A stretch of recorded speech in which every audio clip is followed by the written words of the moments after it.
ಆತ್ಮೀಯ ಸಹೋದರ ಮತ್ತು ಸಹೋದರಿಯರೇ, ನಿಮ್ಮೆಲ್ಲರಿಗೂ ಕ್ರಿಸ್ತನ ನಾಮದಲ್ಲಿ ವಂದನೆಗಳು. ತಂದೆಯ ದೇವರ ನಾಮ, ಯೇಸು ಕ್ರಿಸ್ತನ ನಾಮ ಮಹಿಮೆ ಉಂಟಾಗ್ಲಿ. ರೇಷ್ಮಾ ಸಿಸ್ಟರ್ ನಮಸ್ತೆ, ಆನಂದ್ ಬ್ರದರ್ ನಮಸ್ತೆ, ದಿವ್ಯಾ ಸಿಸ್ಟರ್ ನಮಸ್ತೆ, ಸಂತೋಷ್ ಬ್ರದರ್ ನಮಸ್ತೆ.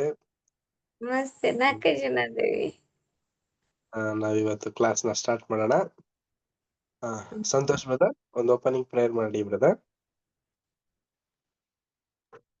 ಮಾಡ್ತೀನಿ ಬ್ರದರ್. ನಮ್ಮನ್ನು ಬಹಳವಾಗಿ ಪ್ರೀತಿಸುವ ಪರಿಶುದ್ಧನು ಪರಲೋಕದಲ್ಲಿರುವ ನಮ್ಮ ತಂದೆಯಾದ ದೇವರೇ, ಅಪ್ಪ, ಈ ಸರ್ವೋತ್ತಮನು ಮಹಾನತನಾಗಿರುವ ತಂದೆಯಾಗಿರುವುದಕ್ಕಾಗಿ ವಂದನೆ ಕೃತಜ್ಞತೆ ಸಲ್ಲಿಸ್ತೇನೆ. ಅಪ್ಪ, ನನ್ನ ದೇವರೇ, ಯೆಹೋವ ದೇವರೇ, ನಿಮಗೆ ಸ್ತೋತ್ರ ಮಾಡ್ತೇನೆ.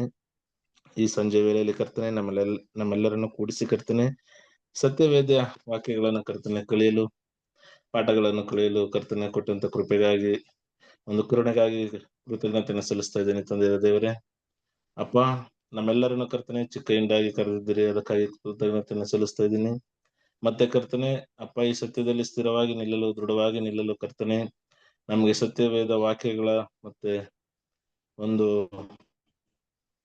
ಪ್ರಾರ್ಥನೆ ಎಲ್ಲ ಅವಶ್ಯಕತೆಯಾಗಿದೆ ಕರ್ತನೆ. ಪರಿಶುದ್ಧತೆ ಮತ್ತೆ ಎಲ್ಲನೂ ಕರ್ತನೆ ಅಪ್ಪ, ನಿನ್ನ ನಾಮದಲ್ಲಿ ನಾವು ಭಯಭಕ್ತಿಗಳವರಾಗಿ ನಡೆದುಕೊಳ್ಳಲು ಸಹ, ನಿಮ್ಮ ವಾಕ್ಯಗಳನ್ನು ಕಲಿಯಲು ಸಹ ಕೃಪೆ ಕೊಟ್ಟಿದ್ದೀರಿ, ಅದಕ್ಕಾಗಿ ನಿಮ್ಗೆ ಸ್ತೋತ್ರ ಮಾಡ್ತೇನೆ.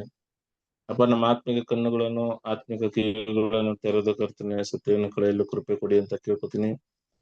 ಮತ್ತೆ ಎಲ್ಲರನ್ನು ಸಹ ಆಶೀರ್ವದಿಸಿ, ಬಂದ ಮಕ್ಕಳನ್ನು ಸಹ ಆಶೀರ್ವದಿಸಿ ಕರ್ತನೆ ಅಪ್ಪ, ಮುಂದೆ ನಡೆಸಿಕೊಡ್ಬೇಕಾದನ್ನು ಸಹ ನಿಮ್ಗೆ ಒಪ್ಪಿಸಿಕೊಡ್ತಾ, ಎಲ್ಲ ಸ್ತುತಿಗಾನ ಮಾನ ಮಹಿಮೆ ನಿಮಗೆ ಸಲ್ಲಿಸುತ್ತಾ, ರಕ್ಷಕನ ಒಡೆಯನಾಗಿರುವ, ವಿಮೋಚಕನೂ ಆಗಿರುವ ಯೇಸು ಕ್ರಿಸ್ತನ ಮಹಾಪರಿಶುದ್ಧ ನಾಮದಲ್ಲಿ ಪ್ರಾರ್ಥಿಸುತ್ತೇನೆ, ನನ್ನ ಪ್ರೀತಿಯ ತಂದೆ. Amen. Amen. Thank you brother. ಆತ್ಮೀಯ ಸಹೋದರ ಮತ್ತು ಸಹೋದರಿಯರೇ, ಮತ್ತೊಮ್ಮೆ ನಿಮ್ಮೆಲ್ಲರಿಗೂ ತಂದೆಯ ದೇವರ ನಾಮದಲ್ಲಿ ಮತ್ತೆ ಯೇಸು ಕ್ರಿಸ್ತ ನಾಮದಲ್ಲಿ ವಂದಿಸ್ತಾ, ತಂದೆಯ ದೇವರ ಒಂದು ಮಹಾಕೃಪೆ ಎಂದು ಕರುಣೆಯಿಂದ ನಮ್ಮನ್ನ ಬೆಳಗಿನಿಂದಲೂ ಈ ಒಂದು ಸಂಜೆ ವೇಳೆವರೆಗೂ ನಮ್ಮನ್ನ ಒಂದು ಒಳ್ಳೆ ರೀತಿಯಲ್ಲಿ ದೇವರು ಕಾದು ಕಾಪಾಡಿ ನಮ್ಮನ್ನ ತಂದೆಯಕ್ಕಾಗಿ ತಂದೆಯ ದೇವರಿಗೆ ನಾವು ಮಹಿಮೆನ ಸಲ್ಲಿಸುವಂತವರಾಗಿರೋಣ. ನಾವು ಕಳೆದ ವಾರ ಬಿತ್ತುವವನ ಒಂದು ಬೀಜದ ಬಗ್ಗೆ ಸಾಮ್ಯ ಇದೆಯಲ್ಲ, ಅದ್ರ ಬಗ್ಗೆ ನಾವು ಸ್ಟಡಿ ಮಾಡ್ತಾ ಇದ್ವಿ. ಅದಕ್ಕಿಂತ ಮುಂಚೆ ಕಳೆದ ವಾರ ನಾವು ರೀಪ್ರಿಂಟ್ 943ರಲ್ಲಿರುವಂತ ನಿನಗೆ ತಾಯಿಯು ತಮ್ಮಂದಿರು ಯಾರು, ಸೊ ದೇವರ ಒಂದು ವಾಕ್ಯನ ಕೇಳಿ ಅದರ ಪ್ರಕಾರ ಕೈಗೊಂಡು ನಡೆಯೋರೆ ಯೇಸು ಕ್ರಿಸ್ತರಿಗೆ ತಾಯಿ ಮತ್ತೆ ತಮ್ಮಂದಿರು ಅನ್ನೋ ಒಂದು ಪಾಠನ ನಾವು ನೋಡಿದ್ವಿ. ಮತ್ತೆ ಬಿತ್ತುವವನ ಒಂದು ಸಾಮ್ಯದಲ್ಲಿ ಮತ್ತಾಯು 13ನೇ ಅಧ್ಯಾಯ 1ರಿಂದ 53ನೇ ವಚನದಲ್ಲಿ ಇಳಿಸಿರುವಂತ ಹಲವಾರು ಸಾಮ್ಯಗಳ ಬಗ್ಗೆನೂ ಕೂಡ ನಾವು ನೋಡಿದ್ವಿ ಪ್ರಿಯರೇ. ಈ ದಿನನೂ ಕೂಡ ಮಾರ್ಕ ಮತ್ತೆ ಲೂಕಾದ್ರಲ್ಲಿ ಆ ಒಂದು ಬಿತ್ತುವವನ ಸಾಮ್ಯ ಮತ್ತೆ ಇನ್ನು ಹಲವಾರು ದೇವರ ರಾಜ್ಯಕ್ಕೆ ಕುರಿತಾದಂತ ಹಲವಾರು ಸಾಮ್ಯಗಳನ್ನ ನಾವು ಈ ದಿನನೂ ಸ್ಟಡಿ ಮಾಡಿ, ಅದರಲ್ಲಿ ಒಳ್ಳೆ ಬೀಜ ಅಂದ್ರೆ ಏನು, ಬಿತ್ತೋದು ಅಂದ್ರೆ ಏನು, ದೇವರ ರಾಜ್ಯ ಅಂದ್ರೆ ಏನು, ಮತ್ತೆ ಇನ್ನು ಮುಂದುವರೆದಂತ ಒಂದು ಸಾಮ್ಯದಲ್ಲಿರುವಂತ ಒಂದು ಗೋಧಿ ಮತ್ತೆ ಅಣಜಿ ಅಂದ್ರೆ ಏನು ಅನ್ನೋದನ್ನೆಲ್ಲಾನು ಕೂಡ ಈ ದಿನ ನಾವು ಅರ್ಥ ಮಾಡ್ಕೊಳ್ಳುವಂತವ್ರಾಗಿರ್ತೀವಿ. ಸೊ ಮೊದಲನೇದಾಗಿ ಬೈಬಲ್ ನ ತೆಗೆದು ಈ ದಿನ ನಾವು ಸ್ಟಾರ್ಟ್ ಮಾಡೋಣ. ಮಾರ್ಕ 4ನೇ ಅಧ್ಯಾಯ 1ರಿಂದ 34ನೇ ವಚನದವರೆಗೆ ಯಾರು ಓದ್ತೀರಾ? ದಿವ್ಯಾ ಸಿಸ್ಟರ್ ಓದ್ತೀರಾ? Thank you sister.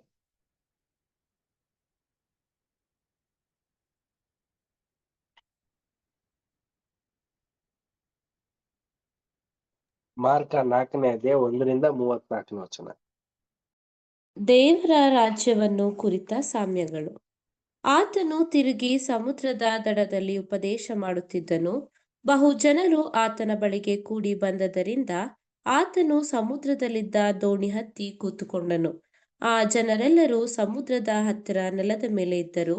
ಆಗ ಆತನು ಅವರಿಗೆ ಸಾಮ್ಯ ರೂಪವಾಗಿ ಅನೇಕ ಸಂಗತಿಗಳನ್ನು ಉಪದೇಶ ಮಾಡಿದನು.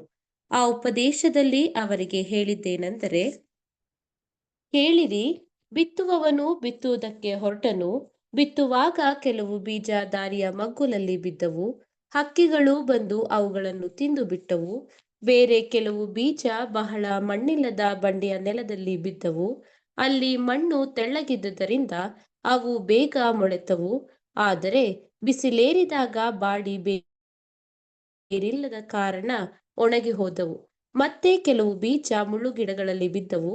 ಮುಳ್ಳುಗಿಡಗಳು ಬೆಳೆದು ಅವುಗಳನ್ನು ಅಡಗಿಸಿ ಬಿಟ್ಟಿದ್ದರಿಂದ ಅವು ಫಲ ಕೊಡಲಿಲ್ಲ. ಇನ್ನೂ ಕೆಲವು ಬೀಜ ಒಳ್ಳೆಯ ನೆಲದಲ್ಲಿ ಬಿದ್ದು ಹುಟ್ಟಿ ಬೆಳೆಯುತ್ತಾ ಬಂದು ಒಂದು 30ರಷ್ಟು, ಒಂದು 60ರಷ್ಟು, ಒಂದು 100ರಷ್ಟು ಫಲವನ್ನು ಕೊಟ್ಟವು ಎಂದು ಹೇಳಿ ಕೇಳುವುದಕ್ಕೆ ಕಿವಿಯುಳ್ಳವನು ಕೇಳಲಿ ಅಂದನು. ಆತನು ಒಬ್ಬನೇ ಇದ್ದಾಗ ಆತನ ಹತ್ತಿರ ಇದ್ದವರು 12 ಮಂದಿ ಶಿಷ್ಯರು ಕೂಡ ಆ ಸಾಮ್ಯಗಳ ವಿಷಯದಲ್ಲಿ ಆತನನ್ನು ಕೇಳಿದರು. ಆತನು ಅವರಿಗೆ, ದೇವರ ರಾಜ್ಯದ ಗುಟ್ಟು ನಿಮಗೆ ಕೊಟ್ಟಿದೆ.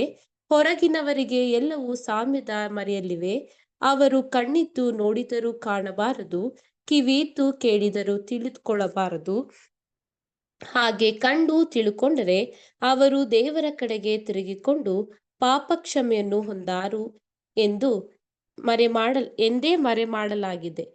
ಆಮೇಲೆ ಆತನು ಅವರಿಗೆ ಹೇಳಿದ್ದೇನೆಂದರೆ, ಈ ಸಾಮ್ಯದ ಅರ್ಥ ನಿಮಗೆ ಗೊತ್ತಾಗಲಿಲ್ಲವೋ? ಹಾಗಾದರೆ ನನ್ನ ಎಲ್ಲಾ ಸಾಮ್ಯಗಳನ್ನು ಹೇಗೆ ತಿಳುಕೊಂಡಿರಿ? ಆ ಬಿತ್ತುವವನು ವಾಕ್ಯವೆಂಬ ಬೀಜವನ್ನು ಬಿತ್ತುತ್ತಾನೆ. ಕೆಲವರು ವಾಕ್ಯವನ್ನು ಕೇಳಿದ ಕೂಡಲೇ ಸೈತಾನನು ಬಂದು ಅವರಲ್ಲಿ ಬಿತ್ತಿದ್ದ ವಾಕ್ಯಗಳನ್ನು ತೆಗೆದು ಬಿಡುತ್ತಾನೆ. ಇವರೇ ವಾಕ್ಯವು ಬಿತ್ತಲ್ಪಟ್ಟ ದಾರಿಯ ಮಗ್ಗುಲಾಗಿರುವವರು.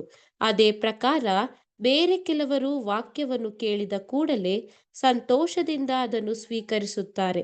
ತಮಗೆ ಬೇರಿಲ್ಲದ ಕಾರಣ ಇವರು ಸ್ವಲ್ಪ ಕಾಲ ಮಾತ್ರವೇ ಇದ್ದು ಬಳಿಕ ಆ ವಾಕ್ಯದ ನಿಮಿತ್ತವಾಗಿ ಸಂಕಟವಾಗಲಿ ಹಿಂಸೆಯಾಗಲಿ ಬಂದರೆ ಬೇಗ ಎಡವಿ ಬೀಳುತ್ತಾರೆ. ಇವರೇ ಬೀಜ ಬಿದ್ದ ಬಂಡೆಯ ನೆಲವಾಗಿರುವವರು. ಇನ್ನು ಕೆಲವರು ವಾಕ್ಯವನ್ನು ಕೇಳಿದಾಗ್ಯೂ ಪ್ರಪಂಚದ ಚಿಂತೆಗಳು, ಐಶ್ವರ್ಯದಿಂದುಂಟಾಗುವ ಮೋಸವು, ಇತರ ವಿಷಯಗಳ ಮೇಲನ ಆಶೆಗಳು ಒಳಗೆ ಸೇರಿ ಆ ವಾಕ್ಯವನ್ನು ಅಡಗಿಸಿ ಬಿಡುವುದರಿಂದ ಫಲವನ್ನು ಕೊಡದೆ ಇರುತ್ತಾರೆ. ಇವರೇ ಮುಳ್ಳುಗಿಡಗಳಲ್ಲಿ ಬೀಜ ಬಿದ್ದ ನೆಲವಾಗಿರುವವರು. ಮತ್ತೆ ಕೆಲವರು ವಾಕ್ಯವನ್ನು ಕೇಳಿ ಕೈಕೊಂಡು 30ರಷ್ಟಾಗಲಿ, 60ರಷ್ಟಾಗಲಿ, 100ರಷ್ಟಾಗಲಿ ಫಲವನ್ನು ಕೊಡುತ್ತಾರೆ.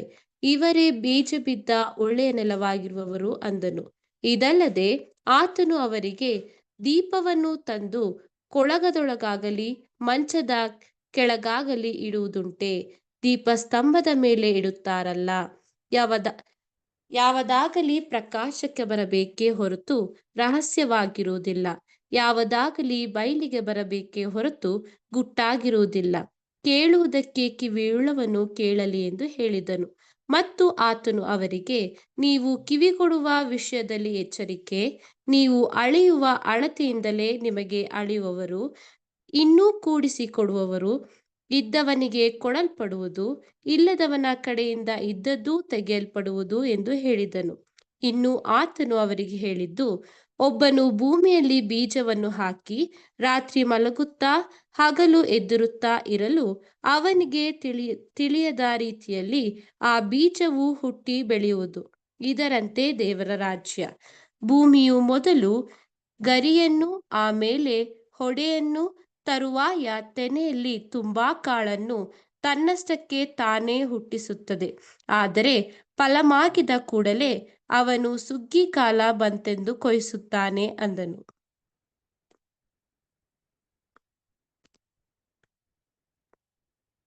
Thank you sister. ಆತ್ಮೀಯ ಸಹೋದರ ಮತ್ತು ಸಹೋದರಿಯರೇ, ನಾವು ಕಳೆದ ವಾರ ಮತ್ತಾಯದಲ್ಲಿ ನಾವು ನೋಡಿರೋ ಪ್ರಕಾರ ಈಗ ಮಾರ್ಕದಲ್ಲೂ ಕೂಡ 4ನೇ ಅಧ್ಯಾಯ 1-30 ವಚನದಲ್ಲಿ ಒಟ್ಟು 3 ಸಾಮ್ಯದ ಕುರಿತಾದಂತ ಒಂದು ಸಂಭಾಷಣೆನ ಯೇಸು ಕ್ರಿಸ್ತರು ಆ ಒಂದು ದಡದ ಮೇಲೆ ದೋಣಿಯ ಮೇಲೆ ನಿಂತ್ಕೊಂಡು ಇದ್ದಂತ ಎಲ್ಲಾ ಶಿಷ್ಯಂದಿರಿಗೂ ಮತ್ತೆ ಅಲ್ಲಿ ನೆರೆ ಹೊರದಂತ ಎಲ್ಲಾ ಒಂದು ಊರಿನ ಜನರಿಗೂ ಈ ಒಂದು ಸಾಮ್ಯನ ತಿಳಿಸಿದ್ರು ಪ್ರಿಯರೇ. ಈ ಒಂದು ಸಾಮ್ಯದಲ್ಲಿ ನಮ್ಗೆ ಗೊತ್ತಿರೋ ಪ್ರಕಾರ ಒಂದು ಬಿತ್ತುವವನ ಒಂದು ಸಾಮ್ಯ, ಮತ್ತೆ ಒಂದು ದೀಪ ಹಚ್ಬಿಟ್ಟು ಒಂದು ಪ್ರಕಾಶವಾಗಿ ಎಲ್ಲಾ ಕಡೆ ಬರ್ಬೇಕು ಅಂದ್ರೆ ದೀಪ ಸ್ತಂಭದ ಮೇಲೆನೆ ಮಡಗ್ಬೇಕು ಅನ್ಬಿಟ್ಟು, ಇನ್ನೊಂದು 3ನೇ ಒಂದು ಸಾಮ್ಯ ಪ್ರಿಯ ಸಹೋದರ ಮತ್ತು ಸಹೋದರಿಯರೇ, ಅದು ಯಾವ್ದ್ರ ಕುರಿತಾಗಿ ಹೇಳ್ತಾ ಇದಾರೆ ಅಂತಂದ್ರೆ, ಒಂದು ಕಾಳು ನೆಲದ ಒಳಗಡೆ ಹಾಕಿ ಅದು ಬೆಳೆಯೋದೇಗೋ ಅದೇ ಪ್ರಕಾರ ದೇವರಾಜ್ಯನು ಕೂಡ ಬೆಳೆಯುತ್ತೆ ಅನ್ನೋದ್ರ ಬಗ್ಗೆ ನಮ್ಗೆ ಇಲ್ಲಿ ವಿಶ್ಲೇಷಣೆನ ಮಾರ್ಕದಲ್ಲೂ ಕೂಡ ತಿಳಿಸಿದ್ದಾರೆ. ಈಗ ನಾವು ಲೂಕಾದ್ರಲ್ಲೂ ಕೂಡ ಓದಿ ಅದರನ್ನು ಕೂಡ ಧ್ಯಾನ ಮಾಡಿ ಇನ್ನು ಪಾಠದಲ್ಲಿ ಏನಿದೆ ಅಂಶ ಅನ್ನೋದನ್ನ ನಾವು ನೋಡುವಂತವರಾಗಿದೆ. ನೆಕ್ಸ್ಟ್ ಲೂಕ 8ನೇ ಅಧ್ಯಾಯ 4ನೇ ವಚನದಿಂದ 18ನೇ ವಚನದವರೆಗೆ. ಲೂಕ 8 ಯಾರು ಹೇಳಿ? ಸರೋಜಾ ಸಿಸ್ಟರ್ ಓದಿ. ಬಹು ಜನರು ಗುಂಪು ಕೂಡಿರುವಾಗ ಪಟ್ಟಣದಿಂದ ಜನರು ಆತನ ಬಳಿಗೆ ಬರುತ್ತಿರಲು ಆತನು ಸಾಮ್ಯ ರೂಪವಾಗಿ ಹೇಳಿದ್ದೇನೆಂದರೆ, ಬಿತ್ತುವವನು ಬೀಜವನ್ನು ಬಿತ್ತುವುದಕ್ಕೆ ಹೊರಟನು. ಅವನು ಬಿತ್ತುವಾಗ ಕೆಲವು ಬೀಜ ದಾರಿಯ ಮಗ್ಗುಲಲ್ಲಿ ಬಿದ್ದು ತುಳಿಯಲ್ಪಟ್ಟವು. ಆಕಾಶದಲ್ಲಿ ಹಾರಾಡುವ ಹಕ್ಕಿಗಳು ಅವುಗಳನ್ನು ತಿಂದು ಬಿಟ್ಟವು. ಬೇರೆ ಕೆಲವು ಬೀಜ ಬಂಡೆಯ ಮೇಲೆ ಬಿದ್ದವು. ಅವು ಮೊಳೆತು ತ್ಯಾವವಿಲ್ಲದ ಕಾರಣ ಒಣಗಿ ಹೋದವು. ಮತ್ತೆ ಕೆಲವು ಬೀಜ ಮುಳ್ಳುಗಿಡಗಳ ನಡುವೆ ಬಿದ್ದವು. ಅವುಗಳ ಸಂಗಡ ಮುಳ್ಳುಗಿಡಗಳು ಬೆಳೆದು ಅವುಗಳನ್ನು ಅಡಗಿಸಿಬಿಟ್ಟವು. ಇನ್ನು ಕೆಲವು ಬೀಜ ಒಳ್ಳೆಯ ನೆಲದಲ್ಲಿ ಬಿದ್ದು ಮೊಳೆತು 100ರಷ್ಟು ಫಲವನ್ನು ಕೊಟ್ಟವು. ಈ ಮಾತುಗಳನ್ನು ಹೇಳಿ ಆತನು ಕೇಳುವುದಕ್ಕೆ ಕಿವಿಯುಳ್ಳವನು ಕೇಳಲಿ ಎಂದು ಕೂಗಿದನು. ಆತನ ಶಿಷ್ಯರು ಈ ಸಾಮ್ಯದ ಅರ್ಥವೇನೆಂದು ಆತನನ್ನು ಕೇಳಿದಾಗ ಆತನು, ದೇವರ ರಾಜ್ಯದ ಗುಟ್ಟುಗಳನ್ನು ತಿಳಿಯುವ ವರವು ನಿಮಗೆ ಕೊಟ್ಟದೆ. ಉಳಿದವರಿಗೆ ಕಣ್ಣಿದ್ದರೂ ನೋಡುವಂತೆಯೂ ಕಿವಿಯಿದ್ದರೂ ತಿಳ್ಕೊಳ್ಳದಂತೆಯೂ ಸಾಮ್ಯ ರೂಪವಾಗಿ ಹೇಳಲಾಗುತ್ತದೆ. ಈ ಸಾಮ್ಯದ ಅರ್ಥವೇನೆಂದರೆ, ಆ ಬೀಜವೆಂದರೆ ದೇವರ ವಾಕ್ಯ. ಕೆಲವರು ವಾಕ್ಯವು ಕೇಳಿದ ಕೂಡಲೇ ಸೈತಾನನು ಬಂದು ಅವರು ನಂಬಿದ ರಕ್ಷಣೆ ಹೊಂದಬಾರದೆಂದು ವಾಕ್ಯವನ್ನು ಅವರ ಹೃದಯದಿಂದ ತೆಗೆದು ಬಿಡುತ್ತಾನೆ. ಇವರೇ ದಾರಿಯ ಮಗ್ಗುಲಾಗಿರುವವರು. ಕೆಲವರು ವಾಕ್ಯವನ್ನು ಕೇಳಿದಾಗಲೇ ಅದನ್ನು ಸಂತೋಷದಿಂದ ಅಂಗೀಕರಿಸುತ್ತಾರೆ. ಇವರಿಗೆ ಬೇರಿಲ್ಲದ ಕಾರಣ ಸ್ವಲ್ಪ ಕಾಲ ಮಾತ್ರವೇ ನಂಬಿಕೊಂಡಿದ್ದು ಶೋಧನೆಯ ಕಾಲದಲ್ಲಿ ಬಿದ್ದು ಹೋಗುತ್ತಾರೆ. ಇವರೇ ಬಂಡೆಯ ನೆಲವಾಗಿರುವವರು. ಬೇರೆ ಕೆಲವರು ವಾಕ್ಯವನ್ನು ಕೇಳಿದ ಮೇಲೆ ಬರಬರುತ್ತಾ ಈ ಜೀವಮಾನದಲ್ಲಿ ಆಗುವ ಚಿಂತೆ ಐಶ್ವರ್ಯ ಭೋಗಗಳಿಂದ ಅಡಗಿಸಲ್ಪಟ್ಟು ಫಲವನ್ನು ಮಾಗಿಸುವುದಿಲ್ಲ. ಇವರೇ ಮುಳ್ಳುಗಿಡಗಳಲ್ಲಿ ಬೀಜ ಬಿದ್ದ ನೆಲವಾಗಿರೋರು. ಮತ್ತೆ ಕೆಲವರು ವಾಕ್ಯವನ್ನು ಕೇಳಿ ಸುಗುಣವುಳ್ಳ ಒಳ್ಳೆಯ ಹೃದಯದಲ್ಲಿ ಇಟ್ಟುಕೊಂಡು ತಾಳ್ಮೆಯಿಂದ ಫಲವನ್ನು ಕೊಡುತ್ತಾರೆ. ಇವರೇ ಬೀಜ ಬಿದ್ದ ಒಳ್ಳೆಯ ನೆಲವಾಗಿರುವವರು. ಇದಲ್ಲದೆ ಯಾರು ದೀಪವನ್ನು ಹಚ್ಚಿ ಮಡಿಕೆಯಿಂದ ಮುಚ್ಚುವುದಿಲ್ಲ, ಮಂಚದ ಕೆಳಗೂ ಇಡುವುದಿಲ್ಲ. ಮನೆಯೊಳಕ್ಕೆ ಬರುವವರಿಗೆ ಬೆಳಕು ಕಾಣಿಸುವಂತೆ ಅದನ್ನು ದೀಪಸ್ತಂಭದ ಮೇಲೆ ಇಡುತ್ತಾರಷ್ಟೆ. ಪ್ರಕಾಶಕ್ಕೆ ಬಾರದ ಯಾವ ರಹಸ್ಯವೂ ಇಲ್ಲ ಮತ್ತು ಗೊತ್ತಾಗದೆ ಬಯಲಿಗೆ ಬಾರದೆ ಇರುವಂತ ಗುಟ್ಟು ಒಂದೂ ಇಲ್ಲ. ಆದುದರಿಂದ ನೀವು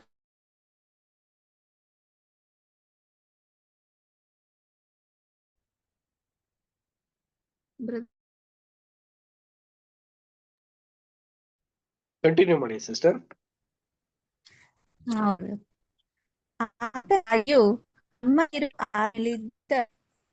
ಆತನಿದ್ದಲ್ಲಿಗೆ ಬಂದು ಜನಪಿನ ನಿಮಿತ್ತ ಆತ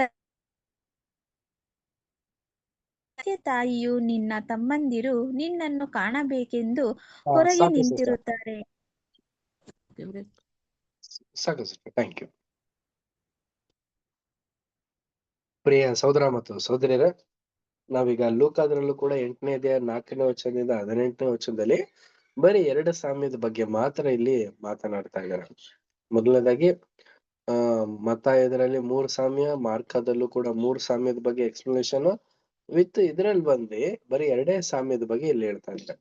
ಈಗ ನಮ್ಮ ಸಹೋದರಾದಂತ ರಜಲ್ ಬ್ರದರ್ ಅವರು ಇದಕ್ಕೆ ಸಂಬಂಧಪಟ್ಟಂತ ಒಂದು ಪಾಠನ ರೀಪ್ರಿಂಟ್ 4634ನೇ ಒಂದು ಪುಟದಲ್ಲಿ ಬರ್ದಿದ್ದಾರೆ. ಅದನ್ನ ಓದಿ ಈ ದಿನ ನಾವು ಪಾಠನ ಶುರು ಮಾಡೋಣ. ಒಳ್ಳೆಯ ನೆಲದಲ್ಲಿನ ಒಳ್ಳೆಯ ಬೀಜ. ಮತ್ತಾಯ 13ನೇ ಅಧ್ಯಾಯ 1ರಿಂದ 9ನೇ ವಚನ, ಮತ್ತಾಯ 13, 18ರಿಂದ 23ನೇ ವಚನಗಳು. ಆದ ಕಾರಣ ಎಲ್ಲಾ ನೀಚತನವನ್ನು ಎಲ್ಲಾ ದುಷ್ಟತನವನ್ನು ತೆಗೆದುಹಾಕಿ ಮನಸ್ಸಿನೊಳಗೆ ಬೇರೂರಿರುವ ವಾಕ್ಯಕ್ಕೆ ನಮ್ರತೆಯಿಂದ ಎಡೆಗೂಡಿರಿ. ಅದು ನಿಮ್ಮ ಆತ್ಮಗಳನ್ನು ರಕ್ಷಿಸುವುದಕ್ಕೆ ಸಾಮರ್ಥ್ಯವುಳ್ಳದ್ದಾಗಿದೆ. ಯಾಕೋಬ 1ನೇ ಅಧ್ಯಾಯ 21ನೇ ವಚನ. ಸರ್ವಶಕ್ತನು ಚಿಕ್ಕ ಹಿಂಡನ್ನು ಆಯ್ಕೆ ಮಾಡಲು ಬಳಸುತ್ತಿರುವ ವಿಧಾನದ ವಿಷಯವಾಗಿ ನಮ್ಮ ಕರ್ತನು ದೋಣಿಯಿಂದ ಅತಿ ಅದ್ಭುತವಾದ ಒಂದು ಪಾಠವನ್ನು ಬೋಧಿಸಿದ್ದನು. ಈ ಚಿಕ್ಕ ಹಿಂಡನ್ನು ಆತನ 1000 ವರ್ಷದ ಆಳ್ವಿಕೆಯ ರಾಜ್ಯದಲ್ಲಿ ಕ್ರಿಸ್ತ ಯೇಸುವಿನೊಡನೆ ಆಳ್ವಿಕೆ ಮಾಡಲು ಆಹ್ವಾನಿಸಿರುವನು. ಆ ರಾಜ್ಯದ ವಿಷಯವಾದ ಸಂದೇಶ ಅಥವಾ ಆಹ್ವಾನವು ಮೇಲೆ ಹೇಳಿರುವ ಸಾಮ್ಯದಲ್ಲಿನ ಬೀಜವಾಗಿ ಪರಿಗಣನೆ ಮಾಡಲಾಗಿರುವುದು. ಅದು ಅನುಕೂಲಕರ ಸನ್ನಿವೇಶದಲ್ಲಿ ಮೊಳೆತು ಗುಣಾಭಿವೃದ್ಧಿ ಎಂಬ ಅವಶ್ಯ ಫಲವನ್ನು ಬೆಳೆಯ ಮಾಡುವುದು. ನಮ್ಮ ಕರ್ತನು ದೇವರ ರಾಜ್ಯದ ವಿಷಯದ ಸಂದೇಶವೆಂಬ ಈ ಒಳ್ಳೆಯ ಬೀಜವನ್ನು ಬಿತ್ತುವ ಆ ಶ್ರೇಷ್ಠ ಬಿತ್ತನೆಗಾರನು ಆ ನಂತರ ಅಪೊಸ್ತಲರು ಬಿತ್ತನೆಗಾರರಾಗಿ ಬರುವರು. ಅಲ್ಲಿಂದೀಚೆಗೆ ಆತನು ನಂಬಿಗಸ್ತರಾದ ತನ್ನ ಜನರೆಲ್ಲರನ್ನೂ ಹೆಚ್ಚು ಕಡಿಮೆ ಈ ಬೀಜ ಬಿತ್ತನೆಗೆ ಉಪಯೋಗ ಮಾಡಿಕೊಂಡಿರುತ್ತಾನೆ.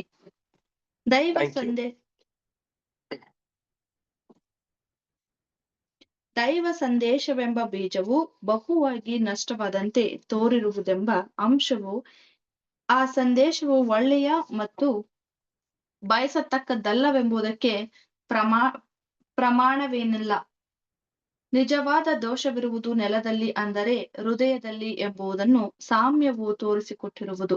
ಎಲ್ಲಾ ಹೃದಯಗಳು ಸರಿಯಾಗಿದ್ದಲ್ಲಿ ಆ ಸಂದೇಶ ಅಥವಾ ಬೀಜವು ಎಲ್ಲಾ ಕಡೆಯಲ್ಲಿಯೂ ಅಧಿಕವಾದ ಫಲವನ್ನು ನೀಡುತ್ತಿತ್ತು. Thank you.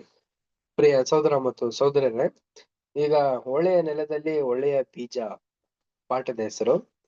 ಪ್ರಿಯರೇ, ಮತ್ತಾಯ, ಮಾರ್ಕ, ಲೂಕ ಅದ್ರಲ್ಲಿ ನಾವು ನೋಡಿರೋ ಪ್ರಕಾರ ನಾವು ತುಂಬಾ ದಿನಗಳಿಂದಲೂ ಕೂಡ ನಾವು ಇದ್ರ ಬಗ್ಗೆ ನಾವು ಸ್ಟಡಿ ಮಾಡಿರ್ತೀವಿ, ಕೇಳಿರ್ತೀವಿ.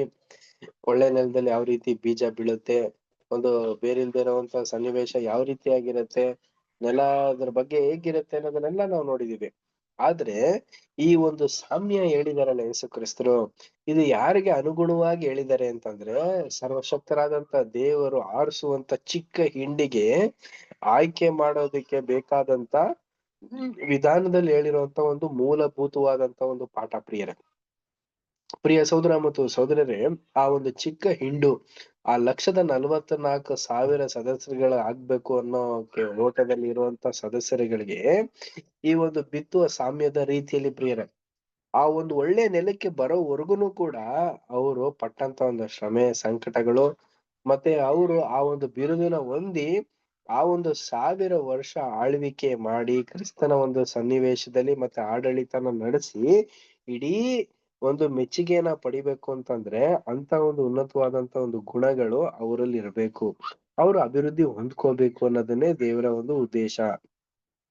ಪ್ರಿಯ ಸಹೋದರ ಮತ್ತು ಸಹೋದರರೇ, ಈ ಒಂದು ಒಳ್ಳೆಯ ಬೀಜ ಬಿತ್ತುವವರು ಯಾರ್ಯಾರಾಗಿದ್ರು ಅಂತಂದ್ರೆ, ಬಿತ್ತುವಂತ ಒಂದು ಕೆಲಸ ಮಾಡಿದ್ ಯಾರು? ಮೊದಲನೇದಾಗಿ ಯೇಸು ಕ್ರಿಸ್ತರು, ಅಪೊಸ್ತಲರು, ಮತ್ತೆ ನಂಬಿಕೆಯ ಮನೆವಾರ್ತೆಯವರು ಅಂದ್ರೆ 7 ಏಂಜಲ್ಸ್, ಅದ್ರಲ್ಲಿ ನಮ್ಮ ಹಿರಿಯ ಸಹೋದರ ಅಂತ ರಜಲ್ ಬ್ರದರ್. ಅದಾದ ಮೇಲೆ ಇನ್ನು ಮಿಕ್ಕಿರುವಂತವ್ರು ಅಂದ್ಬಿಟ್ಟು ಹೇಳ್ತಿದಾರೆ. ಯಾರು ಮಿಕ್ಕಿರೋರು?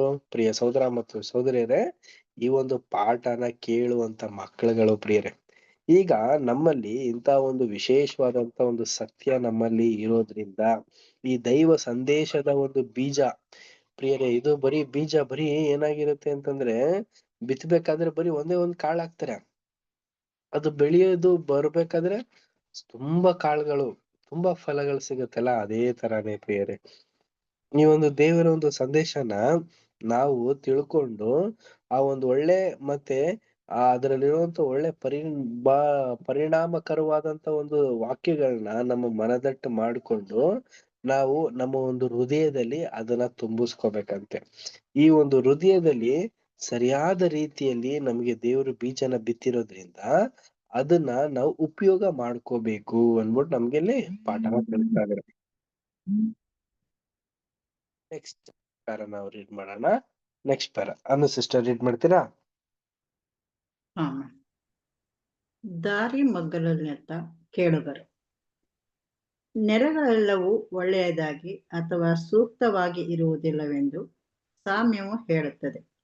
ಹೀಗಿದ್ದರೂ ತಮ್ಮಲ್ಲಿರುವ ಅನುಕೂಲಕರವಲ್ಲದ ಸ್ಥಿತಿಗಳನ್ನು ಸರಿಪಡಿಸಿಕೊಳ್ಳುವ ಅಥವಾ ಸರಿದೂಗಿಸಿಕೊಳ್ಳುವ ಶಕ್ತಿಯು ತಮ್ಮಲ್ಲಿಯೇ ಇರುವುದೆಂದು ಇಲ್ಲಿ ತಿಳಿಸಲಾಗಿರುವುದು.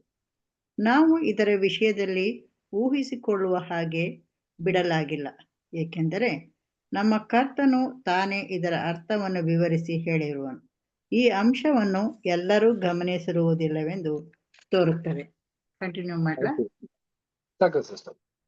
ಪ್ರಿಯ ಸಹೋದರ ಮತ್ತು ಸಹೋದರರೇ, ನಾವು ಈ ಒಂದು ಸಾಮ್ಯನ ನಾವು ನೋಡಿದ ತಕ್ಷಣ ಈ ಒಂದು ನೆಲದೊಳಗೆ ಒಳ್ಳೆಯದ್ ಅಂತಂದ್ರೆ ಯಾವ ರೀತಿ ಅಂತಂದ್ರೆ ದಾರಿ ಮೊಗಲಲ್ಲಿ ಅಂದ್ರೆ ಏನು ಪ್ರಿಯ ಸಹೋದರ ಮತ್ತು ಸಹೋದರಿ, ಈಗ ದಾರಿ ಇರುತ್ತೆ, ಅದ್ರ ಮೊಗ್ಲಲ್ಲಿ ಏನಾಗಿರುತ್ತೆ ಪ್ರಿಯರೇ, ಒಂದು ಸ್ವಲ್ಪ ಏನಾಗಿರುತ್ತೆ ಅಂತ ನಾವು ನೋಡ್ಬೇಕಾದ್ರೆ ಒಂದು ಒಳ್ಳೆ ನೆಲನೂ ಇರುತ್ತೆ, ಮತ್ತೆ ಬೆಳವಣಿಗೆ ಆಗದಿರುವಂತ ಒಂದು ಜಾಗನೂ ಕೂಡ ಇರುತ್ತೆ. ಈ ಜಾಗದಲ್ಲಿ ಏನಾಗಿರುತ್ತೆ, ಯೇಸು ಕ್ರಿಸ್ತರು ಅಲ್ಲೇನೆ ಏನ್ ಹೇಳಿದ್ದಾರೆ, ಸಾಮ್ಯದಲ್ಲಿ ಹೇಳ್ಬಿಟ್ಟಿದ್ದಾರೆ, ಅತಿಯಾದಂತ ಒಂದು ತಾಪಮಾನದಿಂದ ಅದಕ್ಕೆ ಬೇರೆ ಊರಕ್ಕೆ ಸ್ಥಳ ಇಲ್ದೇ ಇರೋದ್ರಿಂದ ಏನಾಗೋಯ್ತು ಅಂತಂದ್ರೆ ಅದು ಬೆಳೆದು ನಿಂತ್ಲಿಲ್ಲ. ಅದೇ ಪ್ರಕಾರನೇ ಪ್ರಿಯರೇ, ನಮ್ಮಲ್ಲೂ ಕೂಡ ಹಲವಾರು ಪಾಠಗಳನ್ನ ನಾವು ಅರ್ಥ ಮಾಡ್ಕೊಂತೀವಿ, ಗ್ರಹಿಸ್ಕೊಂತೀವಿ, ಆದ್ರೆ ಅದನ್ನ ಕೈಗೊಂಡು ನಡೆಯೋದಿದೆಯಲ್ಲ ಅದೇ ಪ್ರಾಮುಖ್ಯತೆ. ಇದನ್ನ ನಾವು ಮಾಡ್ಬೇಕು.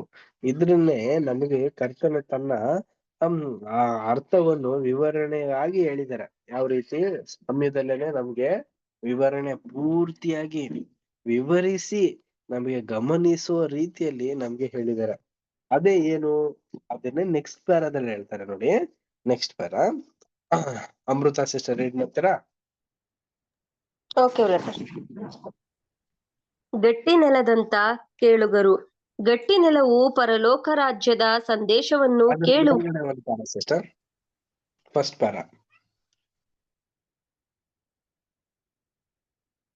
Okay brother. ಬೀಜವು ದೇವರ ರಾಜ್ಯದ ಸಂದೇಶ. ಹಲವರು ಇದನ್ನು ಅರ್ಥ ಮಾಡಿಕೊಂಡಿಲ್ಲ. ಅಂತವರ ಕಿವಿಯಲ್ಲಿ ಈ ಸಂದೇಶವು ನಿಲ್ಲದೆ ಕಳೆದು ಹೋಗುವುದು.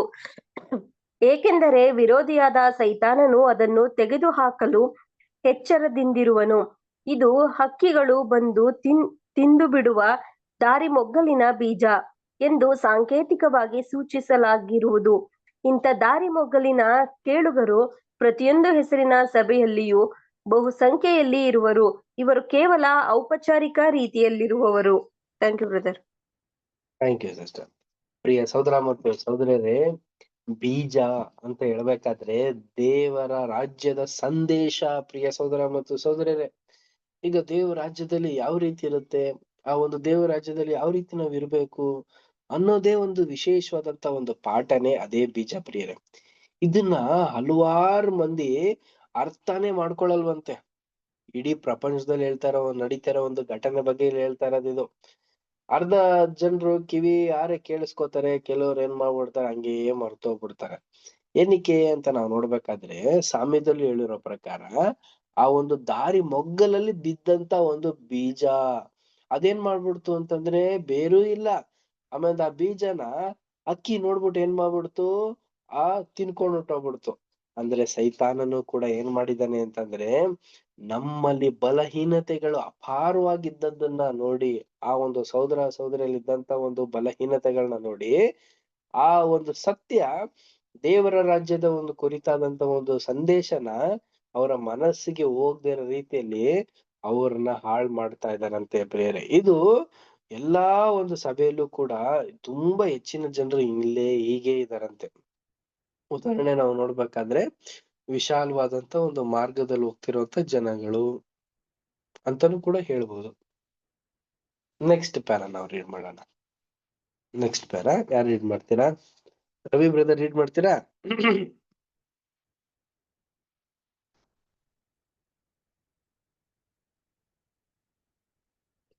ಇನ್ಯಾರು ಬೆಳೆಯಿದ್ರೆ text book Navita sister read ಮಾಡಿ. ಬ್ರದರ್ ಎಲ್ಲಿಂದ? ಪೇಜ್ ನಂಬರ್ 118, ಸೆಕೆಂಡ್ ಪ್ಯಾರ,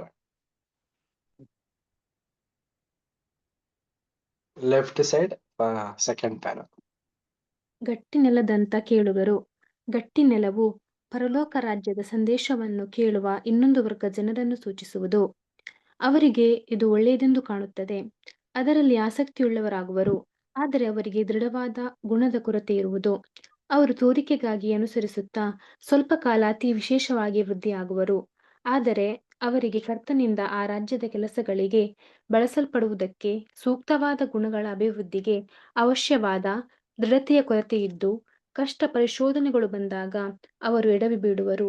ಇತರರು ಬಿರುದನ್ನು ಪಡೆಯಲು ಹೋರಾಡುತ್ತಿರುವಲ್ಲಿ ಮತ್ತು ರೊಚ್ಚಿಗೆದ್ದ ಸಮುದ್ರದಲ್ಲಿ ಪ್ರಯಾಣ ಮಾಡುತ್ತಿರಲು ತಾವು ಹೂವಿನ ಹಾಸಿಗೆಯ ಮೇಲೆ ಆ ರಾಜ್ಯಕ್ಕೆ ಕೊಂಡೊಯ್ಯಬಹುದೆಂದು ನೆನೆಸುವರು. ಆ ರಾಜ್ಯಕ್ಕೆ ಸುಲಭವಾದ ಮಾರ್ಗವಿರುವುದಿಲ್ಲ. ಆಯಲ್ಪಟ್ಟ ಮೊದಲಗಿತ್ತಿ ಆಗಲಿರುವವರೆಲ್ಲರಿಗೆ ಅನೇಕ ಸಂಕಟಗಳನ್ನು ತಾಳಿ ಆ ರಾಜ್ಯಕ್ಕೆ ಸೇರಬೇಕು ಎಂದು ಒಡೆಯನು ತಿಳಿಯಪಡಿಸಿರುವನು. Thank you sister. ಮತ್ತೆ ಪ್ರಿಯ ಸಹೋದರ ಮತ್ತು ಸಹೋದರರೇ, ನಾವು ಈಗ ಗಟ್ಟಿ ನೆಲದಲ್ಲಿ ಬಿದ್ದಿರುವಂತ ಒಂದು ಬೀಜದ ಕುರಿತಾದಂತ ಒಂದು ಸನ್ನಿವೇಶನ ನಾವು ನೋಡ್ತಾ ಇದೀವಿ. ನೋಡಿ, ಈ ಒಂದು ಗಟ್ಟಿ ನೆಲದ ಒಂದು ವರ್ಚಸ್ ಏನಾಗಿದೆ ಅಂತಂದ್ರೆ, ಇದು ಪರಲೋಕದ ರಾಜ್ಯದ ಸಂದೇಶನ ಅವರೆಲ್ಲ ಕೇಳ್ತಾರಂತೆ, ತಿಳ್ಕೊಳ್ಳೋದಕ್ಕೆ ಮನಸ್ಸಿರುತ್ತಂತೆ. ಆದ್ರೆ ನೆಲ ಏನಾಗಿದೆ? ಗಟ್ಟಿಯಾಗಿದೆ. ಯಾವ್ದಕ್ಕೆ ಗಟ್ಟಿಯಾಗಿದೆ ಅಂತಂದ್ರೆ, ಲೋಕದ ಒಂದು ಆಸೆ ಆಕಾಂಕ್ಷೆಗಳಿಗೆ ಒಳಬಿದ್ದು ಲೌಕಿಕವಾಗಿ ಜೀವಿಸ್ತಿರುವಂತ ಸಹೋದರ ಸಹೋದರಿಯರು ಆತ್ಮಿಕವಾದಂತ ಒಂದು ವಿಚಾರಗಳನ್ನು ಅವರ ಒಂದು ಮನಸ್ಸಿನಲ್ಲಿ ನಾಡ್ಕೊಳ್ಳೋದಕ್ ಆಗ್ತಿರೋದಿಲ್ಲ. ಏನಕ್ಕಂದ್ರೆ ಕೆಲವೊಂದು ಮಾತ್ರ ಅವ್ರು ತಗೊಂತಾರೆ, ಇನ್ನು ಮಿಕ್ಕಿದ್ದನ್ನೆಲ್ಲನೂ ಕೂಡ ತಿರಸ್ಕರಿಸ್ತಾ ಇರ್ತಾರೆ. ಪ್ರಿಯರೇ, ಇಂತ ಒಂದು ಸಹೋದರ ಸಹೋದರಿಯರಲ್ಲಿ ಇರುವಂತ ಒಂದು ಕೊರತೆನೆ ಏನಂತಂದ್ರೆ ಗಟ್ಟಿಯ ಒಂದು ಮನಸ್ಸು. ಆದ್ರೆ ದೇವರ ಒಂದು ಉದ್ದೇಶ ಏನ್ ಹೇಳ್ತಾ ಇದೆ ಅಂತಂದ್ರೆ, ಇವ್ರು ಒಂದು ಬದಲಾವಣೆ ಆದ್ರೆ ತುಂಬಾ ಒಳ್ಳೇದು. ನೋಡ್ಬೇಕಾದ್ರೆ ಒಂದು ಉದಾಹರಣೆ ನೋಡಿ, ಈಗ ಒಂದು ಗಿಡ ಬೆಳಿಬೇಕು ಅಂತಂದ್ರೆ ನಾರ್ಮಲ್ ನೀರ್ ಹಾಕಿದ್ರೆ ಬೆಳೆಯುತ್ತೆ. ಅದೇ ನಾವೇನಾದ್ರೂ ಉಪ್ಪುನ ನೀರು, ಸಮುದ್ರದ ನೀರ್ ಏನಾದ್ರು ಹಾಕಿದ್ರೆ ಬೆಳೆಯುತ್ತಾ? ಕಷ್ಟ, ಬೆಳೆಯೋದಿಲ್ಲ. ಕೆಲವೊಂದು ಬೆಳಿಬಹುದು, ಕೆಲವೊಂದು ಬೆಳೆಯಕ್ ಸಾಧ್ಯನೇ ಇಲ್ಲ. ಅದೇ ತರನೇ ಪ್ರಿಯರೇ, ಈ ಒಂದು ಗಟ್ಟಿಯ ಒಂದು ಹೃದಯನ ಹೊಂದಿರುವಂತ ಸದಸ್ಯರುಗಳು, ಅವರು ಆ ಒಂದು ಚಿಕ್ಕ ಹಿಂಡಿಗೆ ಹೋಗೋದಕ್ಕೆ ತುಂಬಾ ಕಷ್ಟಪಟ್ಟರು ಕೂಡ ಹೋಗೋದಕ್ ಸಾಧ್ಯನೇ ಇಲ್ಲ. ಏನಕ್ಕೆ ಅಂದ್ರೆ ಅವರು ಮೂಲಭೂತವಾಗಿ ಅವರು ಯಾವೊಂದನ್ನ ಅಳವಡಿಸ್ಕೊಂಡಿರ್ತಾರೆ ಅಂತಂದ್ರೆ ಅವರ ಹಿನ್ನೆಲೆ, ಅವರಲ್ಲಿದ್ದಂತ ಒಂದು ಹಳೆಯ ಸ್ವಭಾವನ ಧರಿಸ್ಕೊಂಡಿರೋದ್ರಿಂದ ಆ ಒಂದು ನೂತನ ಸ್ವಭಾವನ ಧರಿಸ್ಕೊಂಡು ಮುನ್ನುಗ್ಗೋದಕ್ಕೆ ಅವರಲ್ಲಿ ಆಗ್ತಿರೋದಿಲ್ಲ. ನೆಕ್ಸ್ಟ್ ಪ್ಯಾರಾ ನಾವು ರೀಡ್ ಮಾಡೋಣ.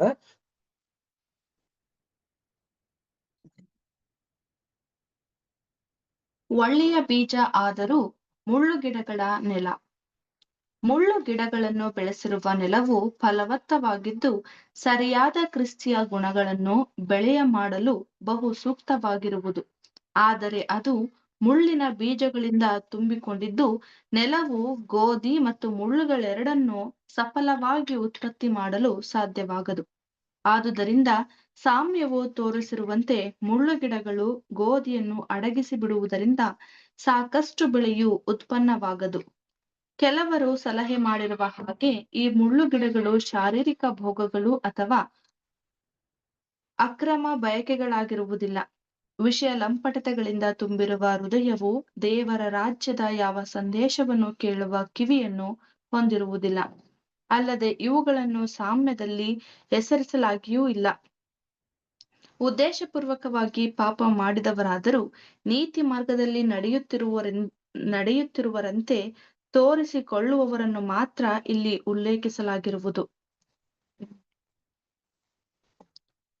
ಒಡೆಯನು ನುಡಿದಿರುವುದೇನೆಂದರೆ, ಒಬ್ಬನು ವಾಕ್ಯವನ್ನು ಕೇಳಿದಾಗ್ಯೂ ಪ್ರಪಂಚದ ಚಿಂತೆಯು ಐಶ್ವರ್ಯದಿಂದುಂಟಾಗುವ ಮೋಸವು ಆ ವಾಕ್ಯವನ್ನು ಅಡಗಿಸಿ ಬಿಡುವುದರಿಂದ ಫಲವನ್ನು ಕೊಡದೆ ಇರುತ್ತಾನೆ. ಇವನೇ ಮುಳ್ಳುಗಿಡಗಳಲ್ಲಿ ಬೀಜ ಬಿದ್ದ ನೆಲವಾಗಿರುವನು. ಸಾಮ್ಯದ ಈ ಭಾಗದಲ್ಲಿ ಅನೇಕ ಘನವಂತರು ಸೂಚಿತವಾಗಿದ್ದಾರೆ. ಹೀಗೆ ಅನೇಕರಿದ್ದಾರೆ. ಅವರು ಲೌಕಿಕ ಭಾವದ ಅಭಿಲಾಷೆಗಳು, ಐಶ್ವರ್ಯಗಳು ಮತ್ತು ಇವುಗಳ ಪ್ರಭಾವಗಳು, ಜೀವನದ ಒಳ್ಳೆಯ ಸಂಗತಿಗಳ ಬಗ್ಗೆ ಇರುವ ಪ್ರೀತಿ ಇವುಗಳಿಂದ ಮುಕ್ತರಾಗಿ ನೀತಿಯ ವಿಷಯದಲ್ಲಿ ಇವರು ಬಹು ಫಲವಂತರಾಗುವರು. ಸುತ್ತಲಿರುವವರನ್ನು ನಾವು ನೋಡುವವರಾಗಿ ನಾಗರಿಕ ಜಗತ್ತಿನಲ್ಲಿರುವವರ ಮಿತವ್ಯಯ ಸ್ವಭಾವ ಮತ್ತು ಶಕ್ತಿ ಸಾಮರ್ಥ್ಯಗಳನ್ನು ಗಮನಿಸುವಾಗ ನಮ್ಮಲ್ಲಿ ನಾವು ಸೂಕ್ತವಾಗಿ ಹೇಳಿಕೊಳ್ಳುವುದೇನೆಂದರೆ, ಇವರ ಜೀವಿತಗಳು ನಿಜವಾಗಿಯೂ ಕರ್ತನ ಮಾರ್ಗದ ಕಡೆ ತಿರುಗಿಕೊಂಡು ಪ್ರಾಪಂಚಿಕ ಹೊಣೆಗಾರಿಕೆಯಿಂದ ಮುಕ್ತವಾದಲ್ಲಿ ಅಂತ ಭವ್ಯವಾದ ಗುಣಗಳನ್ನು ಅವರು ತೋರಿಸುವವರಾಗುವರೆಂಬುದು. ಹೀಗಿರುವಲ್ಲಿ ಅವರ ಶಕ್ತಿ ಸಾಮರ್ಥ್ಯಗಳು ಪ್ರಾಪಂಚಿಕ ಸಂಗತಿಗಳು ಮತ್ತು ಚಿಂತನೆಗಳಲ್ಲಿ ತಲ್ಲೀನವಾಗಿದ್ದು ಕ್ರಿಸ್ತನೊಡನೆ ಆತನ ರಾಜ್ಯದಲ್ಲಿ ಒಂದು ಉನ್ನತ ಗೌರವದ ಸ್ಥಾನವನ್ನು ಪಡೆಯಲು ಅಗತ್ಯವಿರುವ ಯೋಗ್ಯ ಫಲವನ್ನು ಅವರಿಗೆ ನೀಡಲಾಗದು.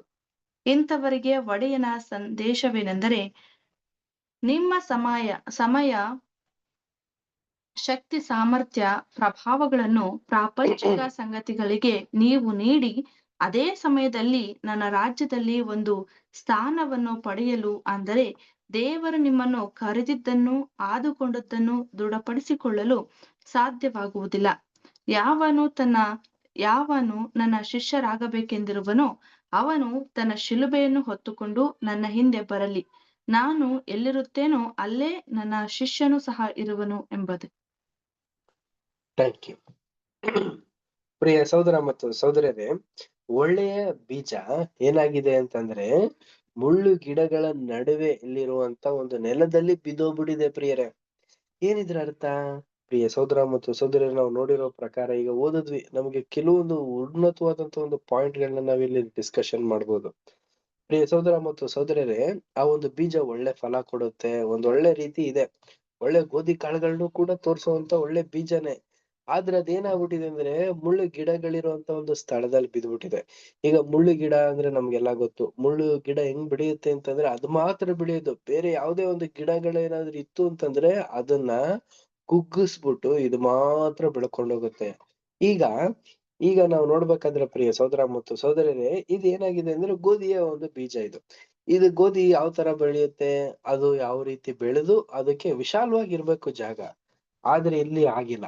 ಇದನ್ನೇ ನಮ್ಮ ಒಂದು ಆತ್ಮಿಕವಾದಂತ ಶೈಲಿಯಲ್ಲಿ ನಾವು ತಗೊಳ್ಳೋದೇ ಆದ್ರೆ ಪರಲೋಕದ ರಾಜ್ಯದ ಒಂದು ವಿಚಾರಗಳು, ಸತ್ಯಾರ್ಥಗಳು ದೇವರು ಆ ಒಂದು ಸಹೋದರ ಸಹೋದರರಿಗೆ ಕೊಟ್ಟ ನಂತರ ಆ ಒಂದು ಸಹೋದರ ಸಹೋದರಿ ಅದರಲ್ಲಿ ಹಲವಾರು ಫಲಗಳನ್ನ ಕೊಡೋದಕ್ಕೆ ಸಿದ್ಧವಾಗಿ ನಿಂತ್ಕೊಂಡಿರ್ತಾರೆ. ಆದ್ರೆ ಲೌಕಿಕವಾದಂತ ಆಸೆ, ಆಕಾಂಕ್ಷೆಗಳು ಮತ್ತೆ ಅದರಲ್ಲಿರುವಂತ ಒಂದು ವಿಶೇಷವಾದಂತ ಒಂದು ಕೊರತೆಗಳನ್ನೆಲ್ಲನೂ ಕೂಡ ಅವರ ಒಂದು ಉದ್ದೇಶಗಳು ಮತ್ತೆ ದೇವರ ಒಂದು ಸಂಕಲ್ಪಗಳನ್ನ ಮುನ್ನುಗ್ಗೋಗೋದಿಕ್ಕೆ ಆಗೋದಿಲ್ವಂತೆ, ತಡೆಗಟ್ಟುಬಿಡುತ್ತಂತೆ. ಆ ಒಂದು ವಾಕ್ಯ ಏನಾಗುತ್ತೆ ಅಂತಂದ್ರೆ ಆ ಒಂದು ಪ್ರಾಪಂಚಿಕವಾದಂತ ಚಿಂತೆಗಳು, ಐಶ್ವರ್ಯದಿಂದ ಉಂಟಾಗುವಂತ ಮೋಸಗಳು, ಅದನ್ನೆಲ್ಲ ಏನ್ ಮಾಡ್ಬಿಡುತ್ತೆ ಅಂತಂದ್ರೆ ಆ ಒಂದು ವಾಕ್ಯನ ಇನ್ನು ಹೆಚ್ಚಾಗಿ ವೃದ್ಧಿ ಹೊಳಿಸ್ದಿರೋ ತರ ಅದು ಅಡಕಿಸ್ಬಿಡುತ್ತಂತೆ. ಪ್ರಿಯ ಸಹೋದರ ಮತ್ತು ಸಹೋದರರೇ, ನೋಡಿ, ಪ್ರಾಪಂಚಿಕವಾದಂತ ಚಿಂತೆ ಅಂತ ನಾವು ನೋಡ್ಬೇಕಾದ್ರೆ ನಿಮ್ಗೆಲ್ಲರಿಗೂ ಗೊತ್ತು, ನಮ್ಗೆಲ್ಲ ಗೊತ್ತು, ಪ್ರಾಪಂಚಿಕವಾದಂತ ಚಿಂತೆ ಅಂದ್ರೆ ಏನು, ಮನೆ ಮಠ, ಅದೇ ತರ ಒಂದು ಪ್ರಾಪರ್ಟಿ ಮೇಲೆ ಒಂದು ಆಸೆ, ಆಕಾಂಕ್ಷೆಗಳು, ಇನ್ನು ಹಲವಾರು ರೀತಿಯ ಒಂದು ಒತ್ತಡಗಳಲ್ಲಿ ಸಿಲುಕಿ ಸತ್ಯವಾಕ್ಯಗಳಲ್ಲಿರುವಂತ ಒಂದು ಸತ್ಯಾರ್ಥಗಳನ್ನ ಗೋರ್ಪಡಿಸೋ ರೀತಿಯಲ್ಲಿ ಆಗೋದಿಲ್ವಂತೆ. ಈ ರೀತಿ ಇರೋದ್ರಿಂದನೇ ಅಂತ ಸಹೋದರ ಸಹೋದರಿ ಏನಾಗ್ತಾರೆ ಅಂತಂದ್ರೆ ಅವರ ಒಂದು ಜೀವಿತದಲ್ಲಿ ನಿಜವಾಗಿಯೂ ಕರ್ತನ ಮಾರ್ಗದ ಕಡೆಗೆ ತಿರುಗೋಬೇಕು ಅಂತ ಒಂದು ಆಸೆ ಇದೆ, ಆದ್ರೆ ಪ್ರಾಪಂಚಿಕವಾದಂತ ಹೊಣೆಗಾರಿಕೆ, ಹೋರಾಟ, ಮುಕ್ತಿಯಿಂದ ಅವರು ಮುಕ್ತಿ ಹೊಂದದೆ ಏನಾಗಿದ್ದಾರೆ ಅಂತಂದ್ರೆ ನಿರಾಶ್ರಿತರಾಗಿದ್ದಾರಂತೆ. ಅಂತ ಒಂದು ಸಹೋದರ ಸಹೋದರಿ ನಮ್ಮಲ್ಲಿ ನಿಮ್ಮಲ್ಲಿ ಎಲ್ಲ ಇತ್ತು ಅಂತಂದ್ರೆ ಅವ್ರು ಏನ್ ಮಾಡ್ಬೇಕು ಅಂತಂದ್ರೆ ದೇವರು ನಮ್ಮನ್ನು ಕರೆದಿದ್ದಾನೆ ಅಂದುಕೊಂಡು ದೃಢ ನಿಷ್ಕಲ್ಪದಿಂದ ಇದನ್ನ ತೊರೆದು ಬರ್ಬೇಕು. ಯಾಕೆ ಅಂತಂದ್ರೆ ತನ್ನ ಶಿಲುಬೆನ ಹೊತ್ಕೊಂಡು ಯಾರನ್ನ ಹಿಂಬಾಲನೆ ಮಾಡು ಅಂತ ಹೇಳಿದ್ದಾರೆ ಅಂತಂದ್ರೆ ಯೇಸು ಕ್ರಿಸ್ತರನ್ನ ಹಿಂಬಾಲನೆ ಮಾಡು ಅಂತ ಹೇಳಿದ್ದಾರೆ.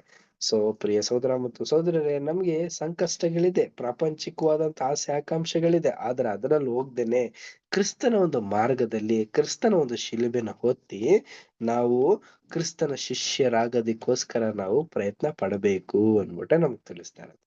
ನೆಕ್ಸ್ಟ್ ಪ್ಯಾರಾ ನಾವು ರೀಡ್ ಮಾಡೋಣ. ನೆಕ್ಸ್ಟ್ ಪ್ಯಾರಾ ನಮ್ಮ ರವಿ ಬ್ರದರ್ ರೀಡ್ ಮಾಡ್ತೀರಾ? ಬೇರೆ ಇನ್ಯಾವ ಬ್ರದರ್ಸ್ ಅಂಡ್ ಸಿಸ್ಟರ್ಸ್ ಇದ್ದೀರಾ? ಟೆಕ್ಸ್ಟ್ ಬುಕ್ ಯಾರ ಬಳಿ ಇದೆ? ದಿವ್ಯಾ ಸಿಸ್ಟರ್ ನಿಮ್ಮ ಹತ್ರ ಇದೆಯಾ? ಹಾ ಬ್ರದರ್, ಓದ್ಲ ಬ್ರದರ್. ಓದಿ ಸಿಸ್ಟರ್.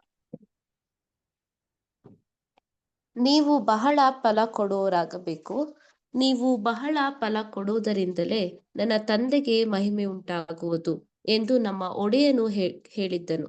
ಈ ಸಾಮ್ಯದಲ್ಲಿ ಒಳ್ಳೆಯ ನೆಲವು ನೀಡುವ ತನ್ನ ಹುಟ್ಟುವಳಿಯು ವಿಧ ವಿಧವಾಗಿರುವುದು, ಅಂದರೆ 30ರಷ್ಟು, 60ರಷ್ಟು ಮತ್ತು 100ರಷ್ಟು ಅಧಿಕವಾದ ಪ್ರತಿಫಲವು ತಂದೆಯ ಸಂತೋಷವನ್ನು, ರಕ್ಷಕನ ಪ್ರಭಾವವನ್ನು ಹೆಚ್ಚಿಸುವುದು. ಕೆಲವರು ಭಾವಿಸಿರುವಂತೆ ಈ ಹೇಳಿಕೆಯು ವಿಪರೀತವಾದುದೇನಲ್ಲ. ಹೊಸದಾದ ಮಿರಾಕಲ್ ವೀಟ್, ಅದ್ಭುತವಾದ ಗೋಧಿ ಎಂಬುದು ಕೆಲವು ವೇಳೆ ತನ್ನ ತೆನೆಯಲ್ಲಿ 200 ಕಾಳುಗಳನ್ನು ಬಿಡುತ್ತದೆ. ಹೃದಯದಲ್ಲಿ ಮತ್ತು ಜೀವಿತದಲ್ಲಿ ಅಲ್ಲದೆ ಗುಣದಲ್ಲಿ ಫಲವಂತಿಕೆಯಾಗುವುದರ ಹೊಣೆಯು ಬಹಳವಾಗಿ ವ್ಯಕ್ತಿಯು ತಾನು ಹೇಗೆ ಆ ರಾಜ್ಯದ ಸಂದೇಶವನ್ನು ಅಂಗೀಕರಿಸುವನೆಂಬುದರ ಮೇಲೆ ಅವಲಂಬಿತವಾಗಿರುವುದೆಂಬುದು ಈ ಸಾಮ್ಯದಲ್ಲಿ ಸೂಚಿತವಾಗಿರುವುದಾಗಿ ತೋರುತ್ತದೆ. ಯಾರಲ್ಲಿ ಫಲಗಳು ಬಹಳ ಹೇರಳವಾಗಿರುವವೋ ಅವರು ಈ ಆಮಂತ್ರಣವನ್ನು ಬಹು ಬುದ್ಧಿವಂತಿಕೆಯಿಂದಲೂ ಮತ್ತು ಶ್ರದ್ಧೆಯಿಂದಲೂ ಗ್ರಹಿಸಿದಂತವರಾಗಿರುವರು. ಆ ವಾಕ್ಯವನ್ನು ಕೇಳಿ ತಿಳುಕೊಂಡವರು ಮತ್ತು ಯಾರ ಹೃದಯದ ಸ್ಥಿತಿಯು ದೇವರಿಗೆ ನಿಶ್ಚಯವುಳ್ಳದ್ದಾಗಿರುವುದೋ ಮತ್ತು ಯಾವನು ತನ್ನನ್ನು ಅಡೆತಡೆಗಳಿಂದಲೂ ಮತ್ತು ಪ್ರಾಪಂಚಿಕವಾದ ಆಕಾಂಕ್ಷೆ ಅಭಿಲಾಷೆಗಳಿಂದಲೂ ಮುಕ್ತನನ್ನಾಗಿ ಮಾಡಿಕೊಳ್ಳುವನೋ ಅವನು ಅಪೊಸ್ತಲನಂತೆ ಆದರೆ ಒಂದನ್ನು ಮಾಡುತ್ತಾನೆ, ಅದೇನೆಂದರೆ ಹಿಂದಿನ ಸಂಗತಿಗಳನ್ನು ಮರೆತು ಬಿಟ್ಟು ಮುಂದಿನವುಗಳನ್ನು ಹಿಡಿಯುವುದಕ್ಕೆ ಎದೆಬೊಗ್ಗಿದವನಾಗಿ ಓಡುತ್ತಾ ಇದ್ದೇನೆ ಎಂದು ತಾನೂ ಹೇಳಿಕೊಳ್ಳಬಹುದು, ಮತ್ತು ಅವನು ಖಂಡಿತವಾಗಿ ಆ ರಾಜ್ಯವನ್ನು ಪಡೆದುಕೊಳ್ಳುವನು. Thank you. Thank you sister.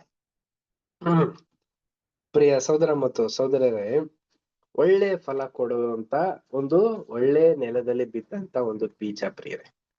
ಪ್ರಿಯ ಸಹೋದರ ಮತ್ತು ಸಹೋದರರೇ, ಈ ಒಂದು ಬೀಜ ಏನಾಗಿದೆ ಅಂತಂದ್ರೆ ನಮ್ಗೆ ಸಾಮ್ಯದಲ್ಲಿ ಹೇಳಿರೋ ಪ್ರಕಾರ ಇದು ಒಳ್ಳೆ ಫಲ ಕೊಡುತ್ತಂತೆ. ತುಂಬಾ ಒಂದು ಕಾಳಿಂದ 100ರಷ್ಟು 200ರಷ್ಟು ಫಲ ಕೊಡುವಂತ ಒಂದು ಒಳ್ಳೆ ಬೀಜ. ಇದು ನಮಗೆ ಒಂದು ಆತ್ಮಿಕವಾದಂತ ವಿಚಾರದಲ್ಲಿ ನಾವು ನೋಡ್ಬೇಕಾದ್ರೆ ಈ ಒಂದು ಪರಲೋಕ ರಾಜ್ಯದ ಗೂಢಾರ್ಥಗಳು, ಸತ್ಯಾರ್ಥಗಳನ್ನ ಹಲವಾರು ಸಹೋದರ ಸಹೋದರಿಗೆ ಹಂಚಿದಾಗ ಕೇಳಿದಂತ ಸಹೋದರ ಸಹೋದರಿಯರು ಏನ್ ಮಾಡಿರ್ತಾರೆ ಅಂತಂದ್ರೆ 100ರಷ್ಟು ದೇವರಿಗೆ ಕೆಲಸ ಮಾಡುವಂಥದ್ದು, ದೇವರಿಗೆ ಒಂದು ಗುಣಲಕ್ಷಣಗಳನ್ನ ತೋರಿಸುವಂಥದ್ದು, 60ರಷ್ಟು ದೇವರಿಗೆ ಒಂದು ಪ್ರತಿಫಲನ ಕೊಡುವಂಥದ್ದು, 30ರಷ್ಟು ಅವರಲ್ಲಿರುವಂತ ಒಂದನ್ನೆಲ್ಲವನ್ನು ಕೂಡ ದೇವರಿಗೆ ಸಮರ್ಪಿಸುವಂಥದ್ದು. ಇದನ್ನೆಲ್ಲ ಮಾಡಿ ಅವರು ಅಂತ ಒಂದು ಸಹೋದರ ಸಹೋದರಿಯರು ಏನಾಗ್ತಾರೆ ಅಂತಂದ್ರೆ ಅವರು ದೇವರಿಗೆ ಮೆಚ್ಚುಗೆ ಆಗುವಂತ ಕಾಣುವಂತ ಮಕ್ಕಳಾಗ್ತಾರಂತೆ. ನೋಡಿ, ದೇವ್ರು ಏನ್ ಹೇಳ್ತಾ ಇದಾರೆ ಅಂತಂದ್ರೆ ಪ್ರಿಯರೇ, ಈಗ ನಾನ್ ನಿಮ್ಗೆ 100ರಷ್ಟು ಈ ಒಂದು ಪರಲೋಕ ರಾಜ್ಯದ ಒಂದು ವಿಚಾರ ನಿಮ್ಗೆ ಹೇಳಿದೀನಿ. ನಂಗೆ 100 ಮಾರ್ಕ್ಸ್ ತೆಗೀರಿ ಅಂತ ಹೇಳ್ತಾ ಇಲ್ಲ, 30ಕ್ಕೂ ಕೂಡ ಬಂದ್ಬಿಟ್ಟಿದ್ದಾರೆ ನೋಡಿ. 100ರಷ್ಟು, 30ರಷ್ಟು, 60ರಷ್ಟು. ಪ್ರಿಯ ಸಹೋದರ ಮತ್ತು ಸಹೋದರರೇ, ಯಾರು ಎಷ್ಟಾದ್ರೂ ಕೊಡಿ, ಒಟ್ನಲ್ಲಿ ಒಂದೊಳ್ಳೆ ಫಲಗಳನ್ನ ಕೊಟ್ರೆ ಅಂತ ಮಕ್ಕಳಿಗೆ ಪರಲೋಕ ರಾಜ್ಯದ ಒಂದು ವಿಚಾರಗಳಲ್ಲಿ ಇರೋದಕ್ಕೆ ಸಹಾಯನ ದೇವ್ರು ಮಾಡ್ತಾ ಇದಾರೆ. ಅಂತ ಒಂದು ವಿಶೇಷವಾದಂತ ಒಂದು ಜಾಗಕ್ಕೆ ಹೋಗ್ಬೇಕಾಗಿರುವಂತ ಸಹೋದರ ಸಹೋದರಿಯರು ಈ ಒಂದು ಲೋಕದಲ್ಲಿರುವಂತ ಅಂದ್ರೆ ಲೌಕಿಕವಾದಂತ ಜೀವಿತದಲ್ಲಿ ಇರುವಂತ ಒಂದು ಟ್ರಾಪ್ನೆಸ್ ಅಂತ ಕರೀತಾರೆ. ಅಂದ್ರೆ ಏನು? ಈಗ ನೋಡಿ, ಟ್ರಾಪ್ ಅಂದ್ರೆ ಏನು? ಪ್ರಿಯ ಸಹೋದರ ಮತ್ತು ಸಹೋದರಿಯರೇ, ಸ್ಕ್ಯಾಮ್ ಮಾಡ್ಬಿಡ್ತಾರೆ ಲೋಕದಲ್ಲಿ. ಅದೇ ತರಾನೇ ಈ ಒಂದು ಲೋಕದ ಒಂದು ಆಕ್ರಮಣ ಆದಂತ ಒಂದು ಬುದ್ಧಿ ಗ್ರಹಿಕೆ ಉಳ್ಳಂತ ಒಂದು ಈ ಯಾತನೆಗೆ ನಾವು ಒಳ ಬೀಳ್ಬಾರ್ದಂತೆ. ಈಗ ಲೋಕದಲ್ಲಿ ಏನಾಗಿರುತ್ತೆ ಅಂತ ನಾವು ನೋಡ್ಬೇಕಾದ್ರೆ ಆಡಂಬರವಾದಂತ ಒಂದು ಜೀವಿತ ಇದೆ, ಒಂದು ಮನಸ್ಸಿಗೆ ಸಂತೋಷ ಕೊಡುವಂತ ಒಂದು ಸನ್ನಿವೇಶಗಳೆಲ್ಲ ಇದೆ, ಮತ್ತೆ ಒಂದು ಮೆಂಟಲಿ ಪೀಸ್ ಕೊಡುವಂತದ್ದು ಎಲ್ಲಾ ರೀತಿಯ ಒಂದು ಸನ್ನಿವೇಶಗಳೆಲ್ಲ ಇದೆ. ಇದೇ ಪ್ರಾಪಂಚಿಕವಾದಂತ ಒಂದು ಚಿಂತನೆಗಳು. ಇದನ್ನ ಆ ಒಂದು ನಿಷ್ಠಾವಂತಿಕ ಸಹೋದರ ಸಹೋದರರು ಮಾಡೋದಕ್ಕೆ ಹೋಗ್ಬಾರ್ದಂತೆ. ಅವರಲ್ಲಿ ಏನ್ ಮಾಡ್ಬೇಕಂದ್ರೆ ಇದನ್ನೆಲ್ಲ ನೋಡಿರೋದ್ರಿಂದ ಅವರು ಹಳೇದನ್ನ ಮತ್ತೆ ಮಾಡ್ದೇನೆ ಹಿಂದೆನೆ ನಡೆದಿರೋದನ್ನ ಮತ್ತೆ ನೆನೆಸ್ತೇನೆ. ಮುಂದೆ ಒಂದು ನಿರೀಕ್ಷೆ, ಒಂದು ದೇವರ ಒಂದು ರಾಜ್ಯದ ಒಂದು ನಿರೀಕ್ಷೆನ ಇಟ್ಕೊಂಡು ಹೆಂಗೆ ಅಪೊಸ್ತಲರುಗಳು ಎಲ್ಲ ತೊರೆದ್ಬಿಟ್ಟು ಹೆಂಗೆ ಯೇಸು ಸ್ವಾಮಿನ ಹಿಂಬಾಲಿಸಿದ್ರು, ಅದೇ ಪ್ರಕಾರ ಆ ಒಂದು ಚಿಕ್ಕ ಹಿಂಡುನು ಕೂಡ ಎಲ್ಲವನ್ನೂ ತೊರೆದು ಎಲ್ಲದರಿಂದಲೂ ದೂರವಾಗಿ ದೇವರಿಗೂ ಮತ್ತೆ ಕ್ರಿಸ್ತನಿಗೂ ಮೆಚ್ಚುಗೆಯಾಗಿ ನಡೆದಿ ಮುಂದೆ ಹೋಗುವಂತ ಮಕ್ಕಳಾಗಿರ್ತಾರಂತೆ. ನೆಕ್ಸ್ಟ್ ಪ್ಯಾರಾದಲ್ಲಿ ಹೇಳ್ತಾರೆ ನೋಡಿ ಒಂದ್ ಒಳ್ಳೆ ವಿಚಾರನ. Next para Ravi brother read ಮಾಡ್ತೀರಾ? ಆಗತ್ತಾ ಬ್ರದರ್? ಎಲ್ಲಿಂದ ಬ್ರದರ್? ಎಲ್ಲಿಂದ ಗೊತ್ತಾಗಲಿಲ್ಲ ನನಗೆ. ಪೇಜ್ ನಂಬರ್ 119, ಹಾ, 2ನೇ ಪ್ಯಾರಾ. ನಾವು ದೇವರ ರಾಜ್ಯದ ನಾವು ದೇವರ ರಾಜ್ಯದ ಸಂದೇಶವನ್ನು ಅಂತ ಅಲ್ಲಿದೆಯಲ್ಲ. ಹೌದು ಬ್ರದರ್, ಆ ಪ್ಯಾರಾ ಪೂರ್ತಿ ಕಂಪ್ಲೀಟ್. Okay brother. ನಾವು ದೇವರ ರಾಜ್ಯದ ಸಂದೇಶವನ್ನು ಕೇಳುವುದಷ್ಟೇ ಸಾಕಾಗದು. ಇದರ ವಿಷಯದಲ್ಲಿ ನಾವು ಒಳ್ಳೆಯ ಹೃದಯ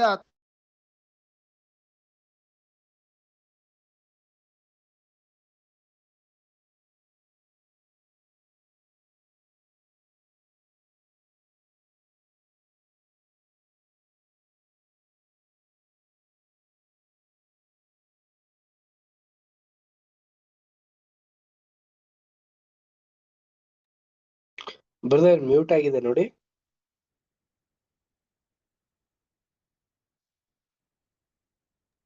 ಬ್ರದರ್ ಯಾರು ಹೇಳಿದ್ರಿ? ನನ್ಗೆ ಹೇಳಿದ್ರ? ಇಲ್ಲ ರವಿ ಬ್ರದರ್ಗೆ. ರವಿ ಬ್ರದರ್ ಏನು ಸರಿ. ಕೇಳಿಸ್ತಾ ಇಲ್ಲ ಬ್ರದರ್.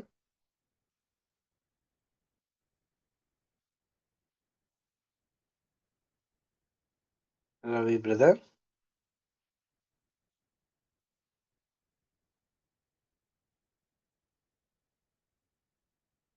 ಓಕೆ, ನೆಟ್ವರ್ಕ್ ಇಶ್ಯೂಸ್ ಆಗಿರುತ್ತೆ. ಅನು ಸಿಸ್ಟರ್ ರೀಡ್ ಮಾಡ್ತೀರಾ?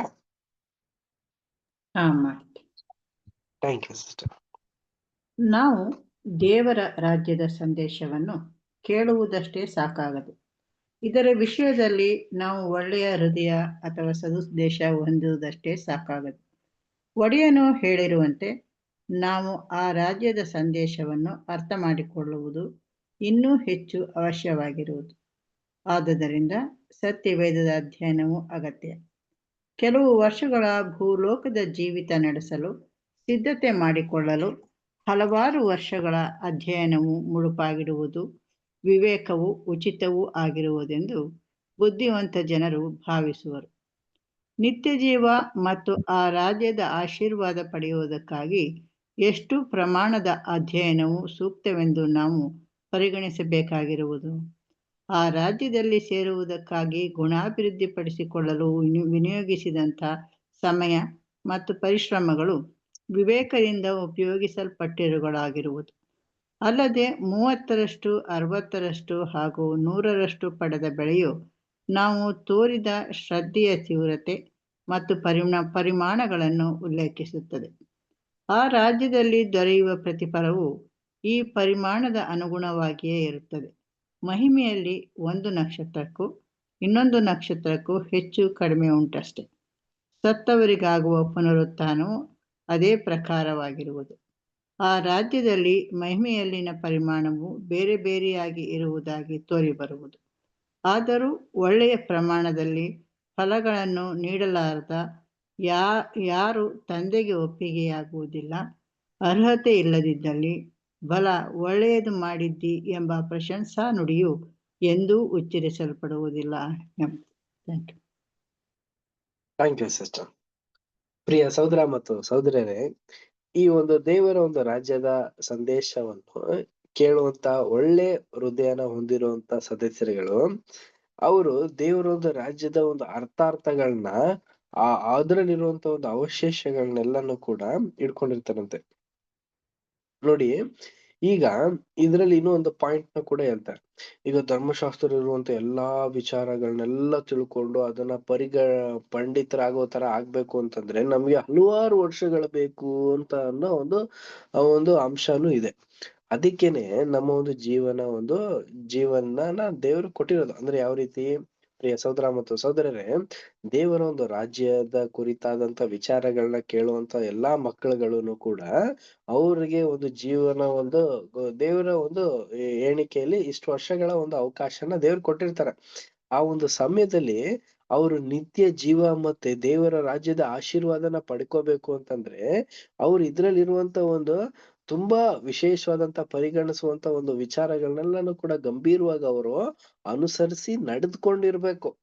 ನಡ್ಕೊಂಡಿದ್ರೇನೆ ಅಂತ ಮಕ್ಕಳಿಗೆ ಈ ಒಂದು ಪ್ರತಿಫಲನ ಕೊಡೋದು. ಅಂದ್ರೆ ಮಹಿಮೆಯಲ್ಲೂ ಕೂಡ ಹಲವಾರು ವಿಧಗಳಿದೆ. ಈಗ ನಾವು ನೋಡ್ಬೇಕಾದ್ರೆ ಪ್ರಿಯರೇ, ಏನ್ ಎಲ್ರು ಚಿಕ್ಕ ಹಿಂಡೆ ಆಗ್ಬಿಡಕ್ ಸಾಧ್ಯನಾ? ಇಲ್ಲ. ಕೆಲವ್ರು ಮಾತ್ರ ಚಿಕ್ಕ ಹಿಂಡೆ ಆಗೋದಕ್ ಸಾಧ್ಯ.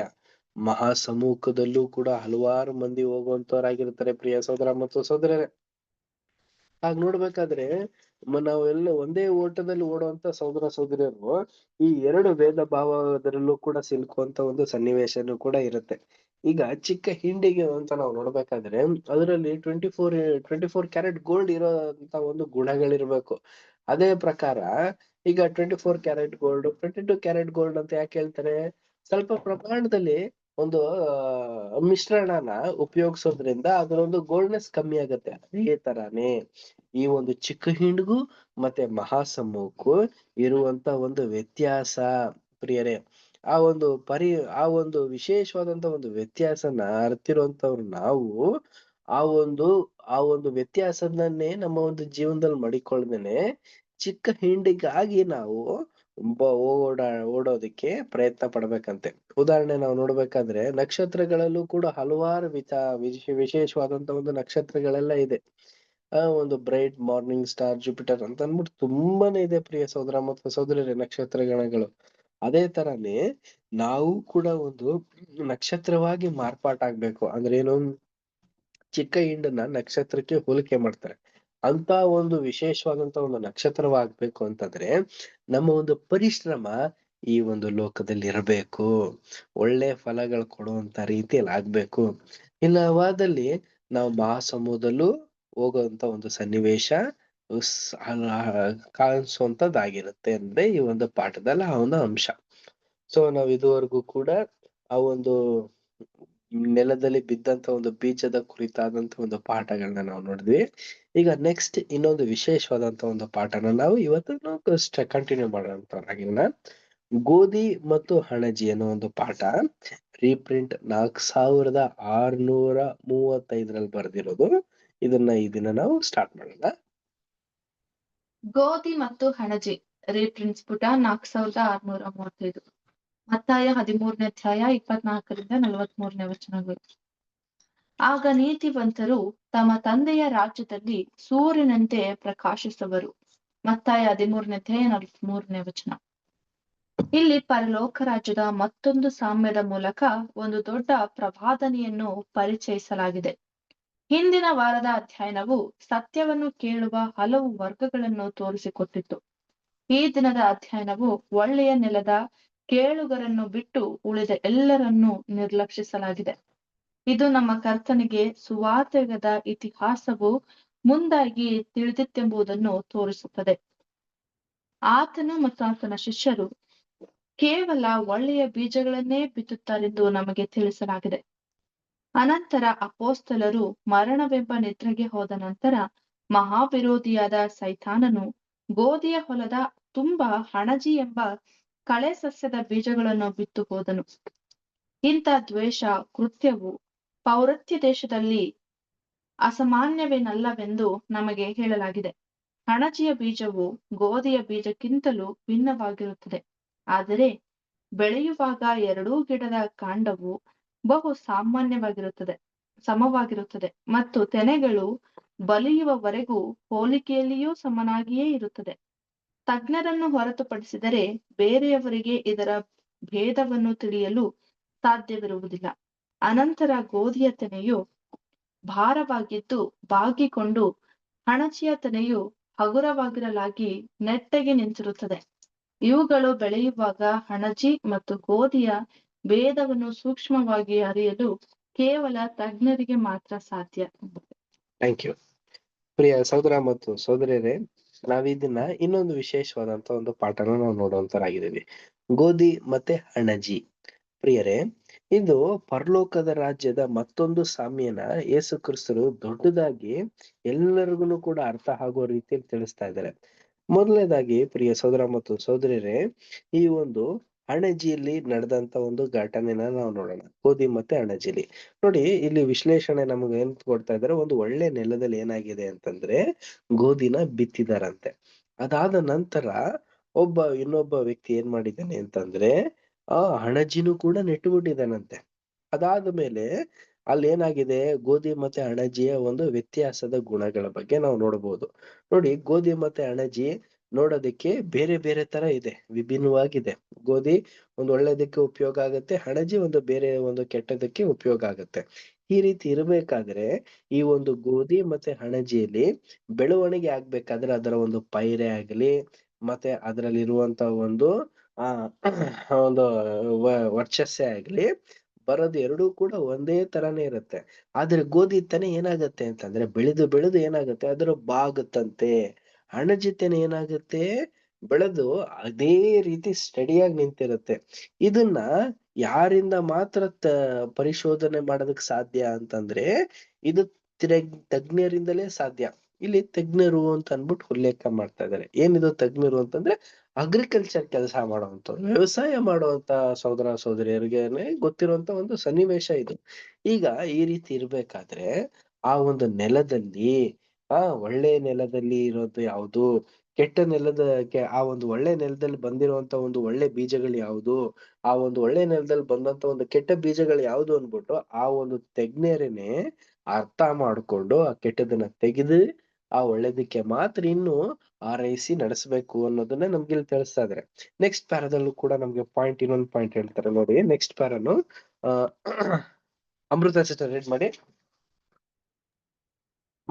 ತಪ್ಪಾದವುಗಳು ಸಭೆಯಲ್ಲಿ ಸೈತಾನನಿಂದ ಹೇಗೆ ತರಲಾಗುತ್ತದೆಂಬುದನ್ನು ಮತ್ತು ತಪ್ಪಾದವುಗಳಿಂದ ಜನಿಸಿದ ಮಕ್ಕಳು ಸತ್ಯದಿಂದ ಹುಟ್ಟಿದ ಮಕ್ಕಳನ್ನು ಹಲವು ವಿಧದಲ್ಲಿ ಹೋಲುವರೆಂಬುದಕ್ಕೆ ಅಥವಾ ನಕಲು ಮಾಡುವರೆಂಬುದಕ್ಕೆ ನಿದರ್ಶನವಾಗಿ ಒಡೆಯನು ಈ ಸಾಮ್ಯವನ್ನು ನೀಡಿದ್ದನು. ಯೇಸುವು ಮತ್ತು ಅಪೊಸ್ತಲರು ಬಿತ್ತಿದ ಸತ್ಯದ ಬೀಜವನ್ನು ಕೆಡಿಸಲು ವಿರೋಧಿಯಾದ ಸೈತಾನನಿಗೆ ಅಸಾಧ್ಯ. ಈ ಸತ್ಯ ಬೀಜದ ಬಿತ್ತುವಿಕೆಯಲ್ಲಿ ಮಧ್ಯಪ್ರವೇಶಿಸಲು ಆತನಿಗೆ ಬಿಡಲಾಗಲಿಲ್ಲ. ಆದರೆ ಹೊಲದಲ್ಲಿ ಇದರ ಮಧ್ಯೆ ಅಣಜಿ ಬೀಜ ಬಿತ್ತಲು ಮತ್ತು ಸಾಧ್ಯವಿದ್ದಲ್ಲಿ ಗೋಧಿಯನ್ನು ಅಡಗಿಸಲು ಅವನಿಗೆ ಬಿಡಲಾಗಿತ್ತು. ಮತ್ತು ಹೀಗೆ ಗೋಧಿಯ ಅಂದರೆ ಈ ರಾಜ್ಯದ ಮಕ್ಕಳ ನಿಜವಾದ ಗುಣಲಕ್ಷಣದ ವಿಷಯದಲ್ಲಿ ಹೊರಗಿನ ಲೋಕದವರನ್ನು ಸಾಮಾನ್ಯವಾದ ರೀತಿಯಲ್ಲಿ ಮರುಳುಗೊಳಿಸಲು ಆತನಿಗೆ ಬಿಡಲಾಗಿತ್ತು. Thank you. ಪ್ರಿಯ ಸಹೋದರ ಮತ್ತು ಸಹೋದರಿಯರೇ, ಇಲ್ಲಿ ನಮಗೆ ಎರಡು ವರ್ಗಗಳ ಬಗ್ಗೆ ಹೇಳ್ತಾ ಇದ್ದಾರೆ. ಇಲ್ಲಿ ಈ ಒಂದು ಎರಡು ವರ್ಗಗಳು ಕೂಡ ಆತ್ಮಿಕವಾದಂತ ವಿಚಾರಕ್ಕೆ ನಾವು ಹೋಲಿಕೆ ಮಾಡೋದಾದ್ರೆ ಸುಳ್ಳು ಸಭೆಗಳು ಮತ್ತೆ ಸತ್ಯ ಸಭೆಗಳಿಗೆ ಹೋಲಿಕೆ ಆಗಿರುತ್ತೆ. ನೋಡಿ, ಎರಡೂ ಕೂಡ ಸಭೆನೆ, ಎರಡೂ ಕೂಡ ಕ್ರಿಸ್ತನ ಆರಾಧನೆ ಮಾಡ್ತಾರೆ, ತಂದೆನ ಘನಪಡಿಸ್ತಾರೆ. ಈ ಎರಡೂ ಕೂಡ ಏನ್ ಮಾಡ್ತಾರೆ, ವಾಕ್ಯಗಳನ್ನೆಲ್ಲ ಕೇಳೋದು, ವಾಕ್ಯಗಳ ಪ್ರಕಾರ ಕೈಗಳು ನಡೆಯೋದು, ಇದನ್ನೆಲ್ಲ ಕೂಡ ಮಾಡ್ತಾರೆ. ಆದ್ರೆ ಸುಳ್ಳು ಯಾವುದು ಸತ್ಯ ಯಾವುದು ಅಂತ ಅರಿವೇ ಇರೋದಿಲ್ಲ ಪ್ರಿಯ ಸಹೋದರ ಮತ್ತು ಸಹೋದರಿ. ಇದನ್ನ ನಕಲು ಅಂತ ಕೂಡ ಕರಿಬಹುದು, ಡೂಪ್ಲಿಕೇಟ್ ಅಂತ ಕರಿಬಹುದು ಪ್ರಿಯರೇ. ಈಗ ನೋಡಿ, ಒರಿಜಿನಲ್ಗೂ ಮತ್ತೆ ಡೂಪ್ಲಿಕೇಟ್ಗೂನುವೆ ಬೆಲೆ ಯಾವ್ದಕ್ಕೆ ಇದೆ ಅಂತಂದ್ರೆ ಒರಿಜಿನಲ್ಗೆ ಬೆಲೆ, ನಕಲಿಗೆ ಅಂದ್ರೆ ಡೂಪ್ಲಿಕೇಟ್ಗೆ ಬೆಲೆ ಇರೋದಿಲ್ಲ ಪ್ರಿಯ ಸಹೋದರ ಮತ್ತು ಸಹೋದರರೇ. ಆಗಿರ್ಬೇಕಾದ್ರೆ ಯೇಸು ಮತ್ತೆ ಅಪೊಸ್ತಲರು ಬಿತ್ತಂತ ಸತ್ಯ ಬೀಜನ ಹಿಡಿದು ಸತ್ಯವಾಗಿ ನಡೆಯುವಂತ ಮಕ್ಕಳನ್ನ ಮಾತ್ರ ದೇವ್ರು ಏನ್ ಮಾಡ್ತಾರೆ ಅಂತಂದ್ರೆ ಈ ಒಂದು ಪರಲೋಕದ ರಾಜ್ಯದಕ್ಕೆ ಕರೆದುಕೊಂಡು ಬರ್ತಾರಂತೆ. ಅದೇ ಪ್ರಕಾರ ಅಣಜಿ ತರನೇ, ಅಂದ್ರೆ ನಾವು ಕೂಡ ಕ್ರೈಸ್ತತ್ವದವರು, ಕ್ರಿಶ್ಚಿಯನ್ಸ್ ಅವರು ಅಂತ ಅನ್ಕೊಂಡ್ ಬರುವಂತ ಮಕ್ಕಳನ್ನ ದೇವ್ರ ಏನ್ ಮಾಡ್ತಾರೆ ಅಂತಂದ್ರೆ ನಿರಾಕರಣೆ ಮಾಡ್ತಾರಂತೆ. ಏನಕ್ಕಂದ್ರೆ ಅವರಲ್ಲಿ ಸತ್ಯ ಅರ್ಥನೆ ಅನ್ನೋದಿರೋದಿಲ್ಲ, ಬರೀ ಅವರ ಒಂದು ಆಸೆ ಆಕಾಂಕ್ಷೆಗಳೇ ಇರುತ್ತೆ ಹೊರತು ಲೌಕಿಕವಾದಂತ ಗುಣಗಳೇ ಇರುತ್ತೆ ಹೊರತು ಆತ್ಮಿಕವಾದಂತ ಒಂದು ಗುಣಗಳು ಇರೋದಿಲ್ಲ. ಅಂದ್ರೆ ಗೋಧಿ ನಾವು ತಿನ್ಬೋದು, ಆಹಾರನ ಸೇವನೆ ಮಾಡ್ಬೋದು, ಅಣಜಿನ ತಿನ್ನಕ್ ಸಾಧ್ಯನಾ? ಇಲ್ಲ ರೀ. ಅದೇ ಪ್ರಕಾರನೇ ನಿಜವಾದಂತ ಮಕ್ಕಳಿಗೂ, ಸತ್ಯವಾಗಿರುವಂತ ಮಕ್ಕಳಿಗೂ ಮತ್ತೆ ಅಸತ್ಯವಾಗಿರುವಂತ ಮಕ್ಕಳಿಗೂ ಇರುವಂತ ಒಂದು ಭಿನ್ನ ಅಭಿಪ್ರಾಯಗಳು. ನೆಕ್ಸ್ಟ್ ಪ್ಯಾರ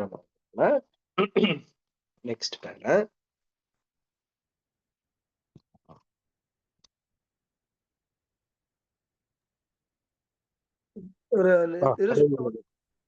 ಓದಿ ಬ್ರದರ್. ನೆಟ್ವರ್ಕ್ ಚೆನ್ನಾಗಿದ್ಯಾ?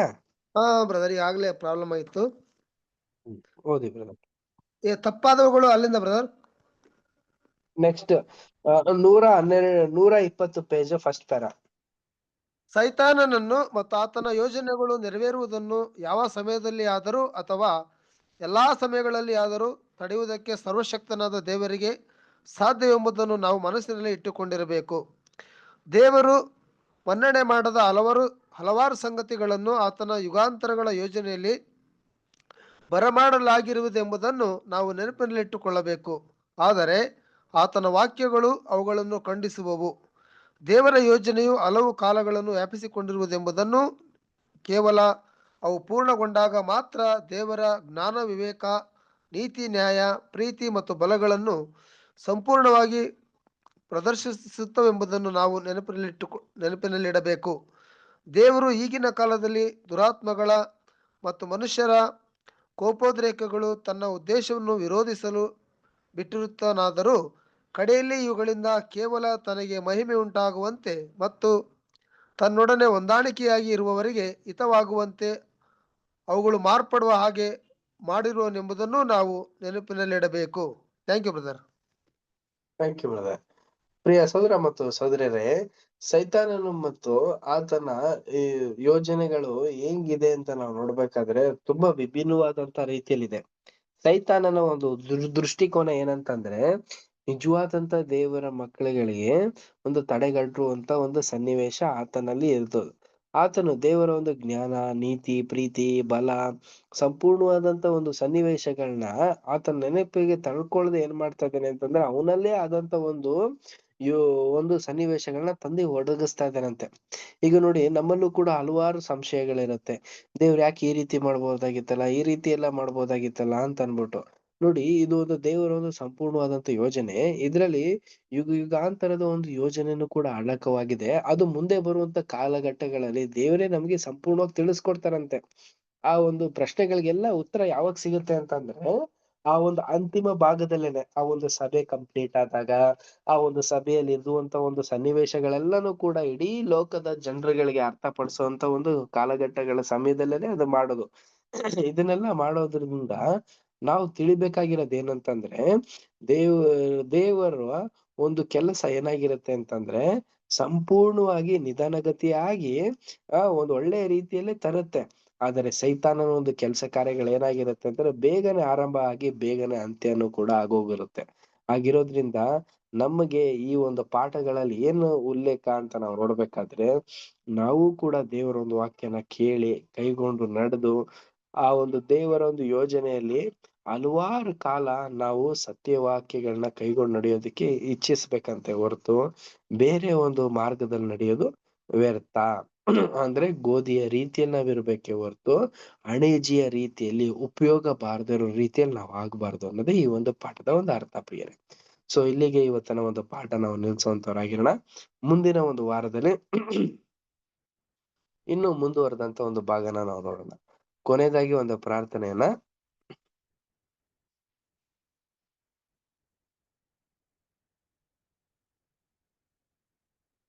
ಪ್ರತಾಪ್ ಅಂಕಲ್ ಮಾಡ್ಬೇಕಾ ಕೇಳ್ಕೊಳ್ತೇನೆ. ಪ್ರತಾಪ್ ಅಂಕಲ್, ಒಂದು ಎಂಡಿಂಗ್ ಪ್ರೇಯರ್ ಮಾಡ್ತೀರಾ? ಇಲ್ಲ ಅವರು.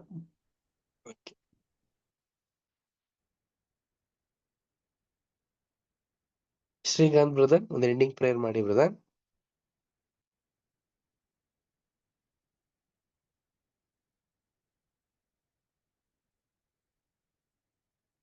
ಶ್ರೀಕಾಂತ್ ಬ್ರದರ್ ಲೈನ್ ಅಲ್ಲಿ ಇದ್ದೀರಾ?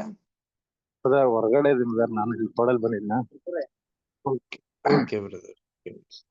ರವಿ ಬ್ರದರ್, ಒಂದು ಎಂಡಿಂಗ್ ಪ್ರೇಯರ್ ಮಾಡಿ ಬ್ರದರ್. ಓಕೆ, ಮಾಡ್ತೀನಿ ಬ್ರದರ್. ಪ್ರಾರ್ಥನೆ ಮಾಡಿಕೊಳ್ಳೋಣ. ಪರಿಶುದ್ಧರು ಪರಿಶುದ್ಧರು ಪರಿಶುದ್ಧರು, ಮಹೋನ್ನತರು, ಸರ್ವಶಕ್ತರು, ಅಗಮ್ಯವಾದ ಬೆಳಕಿನಲ್ಲಿ ವಾಸ ಮಾಡುವಂತ ನಮ್ಮೆಲ್ಲರ ಪ್ರೀತಿಯುಳ್ಳ ಪರಲೋಕದ ತಂದೆಯೇ ಹೋದವರೇ, ಮತ್ತೊಂದು ವಾರ್ತೆ ನಿಮ್ಮ ವರ್ಷದ ಪಾದಗಳಿಗೆ ನಾವೆಲ್ಲರೂ ಕೂಡ ಕೃತಜ್ಞತೆ ಸ್ತೋತ್ರ ಸಲ್ಲಿಸುವರಾಗಿದ್ದೇವೆ. ತಂದೆ ದೇವರೇ, ಮತ್ತೊಂದು ವಾರ್ತೆ ಪಾಪಿಗಳಾದ ನಮ್ಮೆಲ್ಲರನ್ನು ಕೂಡ ಈ ಸಂಜೆ ವೇಳೆಯಲ್ಲಿ ಒಟ್ಟಾಗಿ ಸೇರಿಸಿ ಸಹೋದರ ನಿರೀಕ್ಷಕ ಮುಖಾಂತರವಾಗಿ ದೇವರೇ, ನಿಮ್ಮ ಕ್ರಿಸ್ತನ ಜೀವಿತದ ಭಾಗ 2 ಒಂದು ಪುಸ್ತಕದಲ್ಲಿ ದೇವರೇ ಅನೇಕ ನಿಮ್ಮ ಸತ್ಯಗಳನ್ನ ನಾವು ಎಲ್ಲರೂ ಕೂಡ ಕಲಿತುಕೊಳ್ಳುವಂತೆ, ನಾವೆಲ್ಲರೂ ಕೂಡ ಸತ್ಯವನ್ನ ನಾವು ತಿಳಿದುಕೊಳ್ಳುವಂತೆ ನಮಗೆ ಸಹಾಯ ಮಾಡಿದ್ದೀರಿ ದೇವರೇ. ನಿಮಗೆ ಕೃತಜ್ಞತೆಗಳರಾಗಿದ್ದೇವೆ ತಂದೆ ದೇವರೇ. ನಾವು ಕೂಡ ಗೋಧಿ ವರ್ಗದವರಾಗಿ ಅಪ್ಪ ನಾವು ನಿಮ್ಮ ವಾಕ್ಯಗಳನ್ನು ಕಲಿತು ಆ ಗೋಧಿಯೇ ಎಲ್ಲದಕ್ಕೂ ಉಪಯೋಗ ಬರ್ತದೆ. ಅದೇ ರೀತಿಯಾಗಿ ದೇವರೇ ನಾವು ಕೂಡ ದೇವರ ರಾಜ್ಯದಲ್ಲಿ ನಿನಗೆ ಮೆಚ್ಚುಗೆ ಮಕ್ಕಳಾಗಿ ಈ ಭೂಲೋಕದಲ್ಲಿ ಒಳ್ಳೆಯ ಒಂದು ಓಟದಲ್ಲಿ ನಾವು ಜೀವಿಸುವಂತೆ ನಮಗೂ ಕೂಡ ಸಹಾಯ ಮಾಡ್ರಿ. ಅಪ್ಪ ದೇವರೇ, ಈ ಕೂಟದ ಆರಂಭದ ಹಿಡಿದು ಅಂತ್ಯದವರೆಗೂ ಎಲ್ಲ ನಿಮ್ಮ ಪ್ರಸನ್ನತೆ, ನಿಮ್ಮ ಪವಿತ್ರಾತ್ಮ ಶಕ್ತಿಯಿಂದ ಸಹೋದರ ಮುಖಾಂತರವಾಗಿ ನಡೆಸಿಕೊಟ್ಟಿದ್ದಕ್ಕಾಗಿಯೂ ಬಂದಿರುವಂತೆಲ್ಲ ಸಹೋದರ ಸಹೋದರಿಗಳನ್ನು ಕೂಡ ವಿಶೇಷವಾಗಿ ನೀವು ಕೂಡಿಸಿಕೊಟ್ಟಿದ್ದಕ್ಕಾಗಿ ನಿಮಗೆ ಕೃತಜ್ಞತೆ ಉಳ್ಳವರಾಗಿದ್ದೇವೆ. ಮುಂದಿನ ದಿನಗಳಲ್ಲಿ ಕೂಡ ದೇವರೇ, ಮುಂದಿನ ಬರುವಂತ ಒಂದು ಅಧ್ಯಯನದಲ್ಲಿ ಕೂಡ ಅಪ್ಪ ಎಲ್ಲ ಒಂದು ವಿಷಯಗಳಲ್ಲಿ ಕೂಡ ದೇವರೇ ನಾವು ಹೆಚ್ಚಾಗಿ ಕಲಿತು ಆತ್ಮಿಕವಾಗಿ ಅಪ್ಪ 30ರಷ್ಟು 60ರಷ್ಟು 100ರಷ್ಟು ನಿನಗೆ ಮೆಚ್ಚುಗೆ ಮಕ್ಕಳಾಗಿ ನಾವು ಫಲ ಕೊಡುವಂತೆ ನಮ್ಮೆಲ್ಲರೂ ಕೂಡ ನಮ್ಮನ್ನು ಬಲಪಡಿಸಿ ನಡೆಸಲಿ ಎಂಬುದನ್ನು ನಾವು ಬೇಡಿಕೊಳ್ಳುತ್ತೇವೆ. ಎಲ್ಲವನ್ನೂ ಕೂಡ ನಿನ್ನ ಪಾದಕ್ಕೆ ನಮ್ಮ ಸಮರ್ಪಣೆ ಮಾಡಿಕೊಡುತ್ತಾ ಈ ಚಿಕ್ಕ ಪ್ರಾರ್ಥನೆಯನ್ನ ನಿಮ್ಮ ಪ್ರಿಯ ಒಬ್ಬನೇ ಮಗನು, ನಮ್ಮ ಕರ್ತನು, ರಕ್ಷಕನು, ಒಡೆಯನು, ವಿಮೋಚಕನಾಗಿರುವ ಯೇಸು ಕ್ರಿಸ್ತರ ಪರಿಶುದ್ಧ ನಾಮದಲ್ಲಿ ಪ್ರಾರ್ಥಿಸಿ ಬೇಡಿ ಹೊಂದಿಕೊಂಡಿದ್ದೇವೆ ನಮ್ಮ ಪರಲೋಕದ ತಂದೆಯೇ. Amen. Thank you brother. Amen. Thank you brother. Thank you.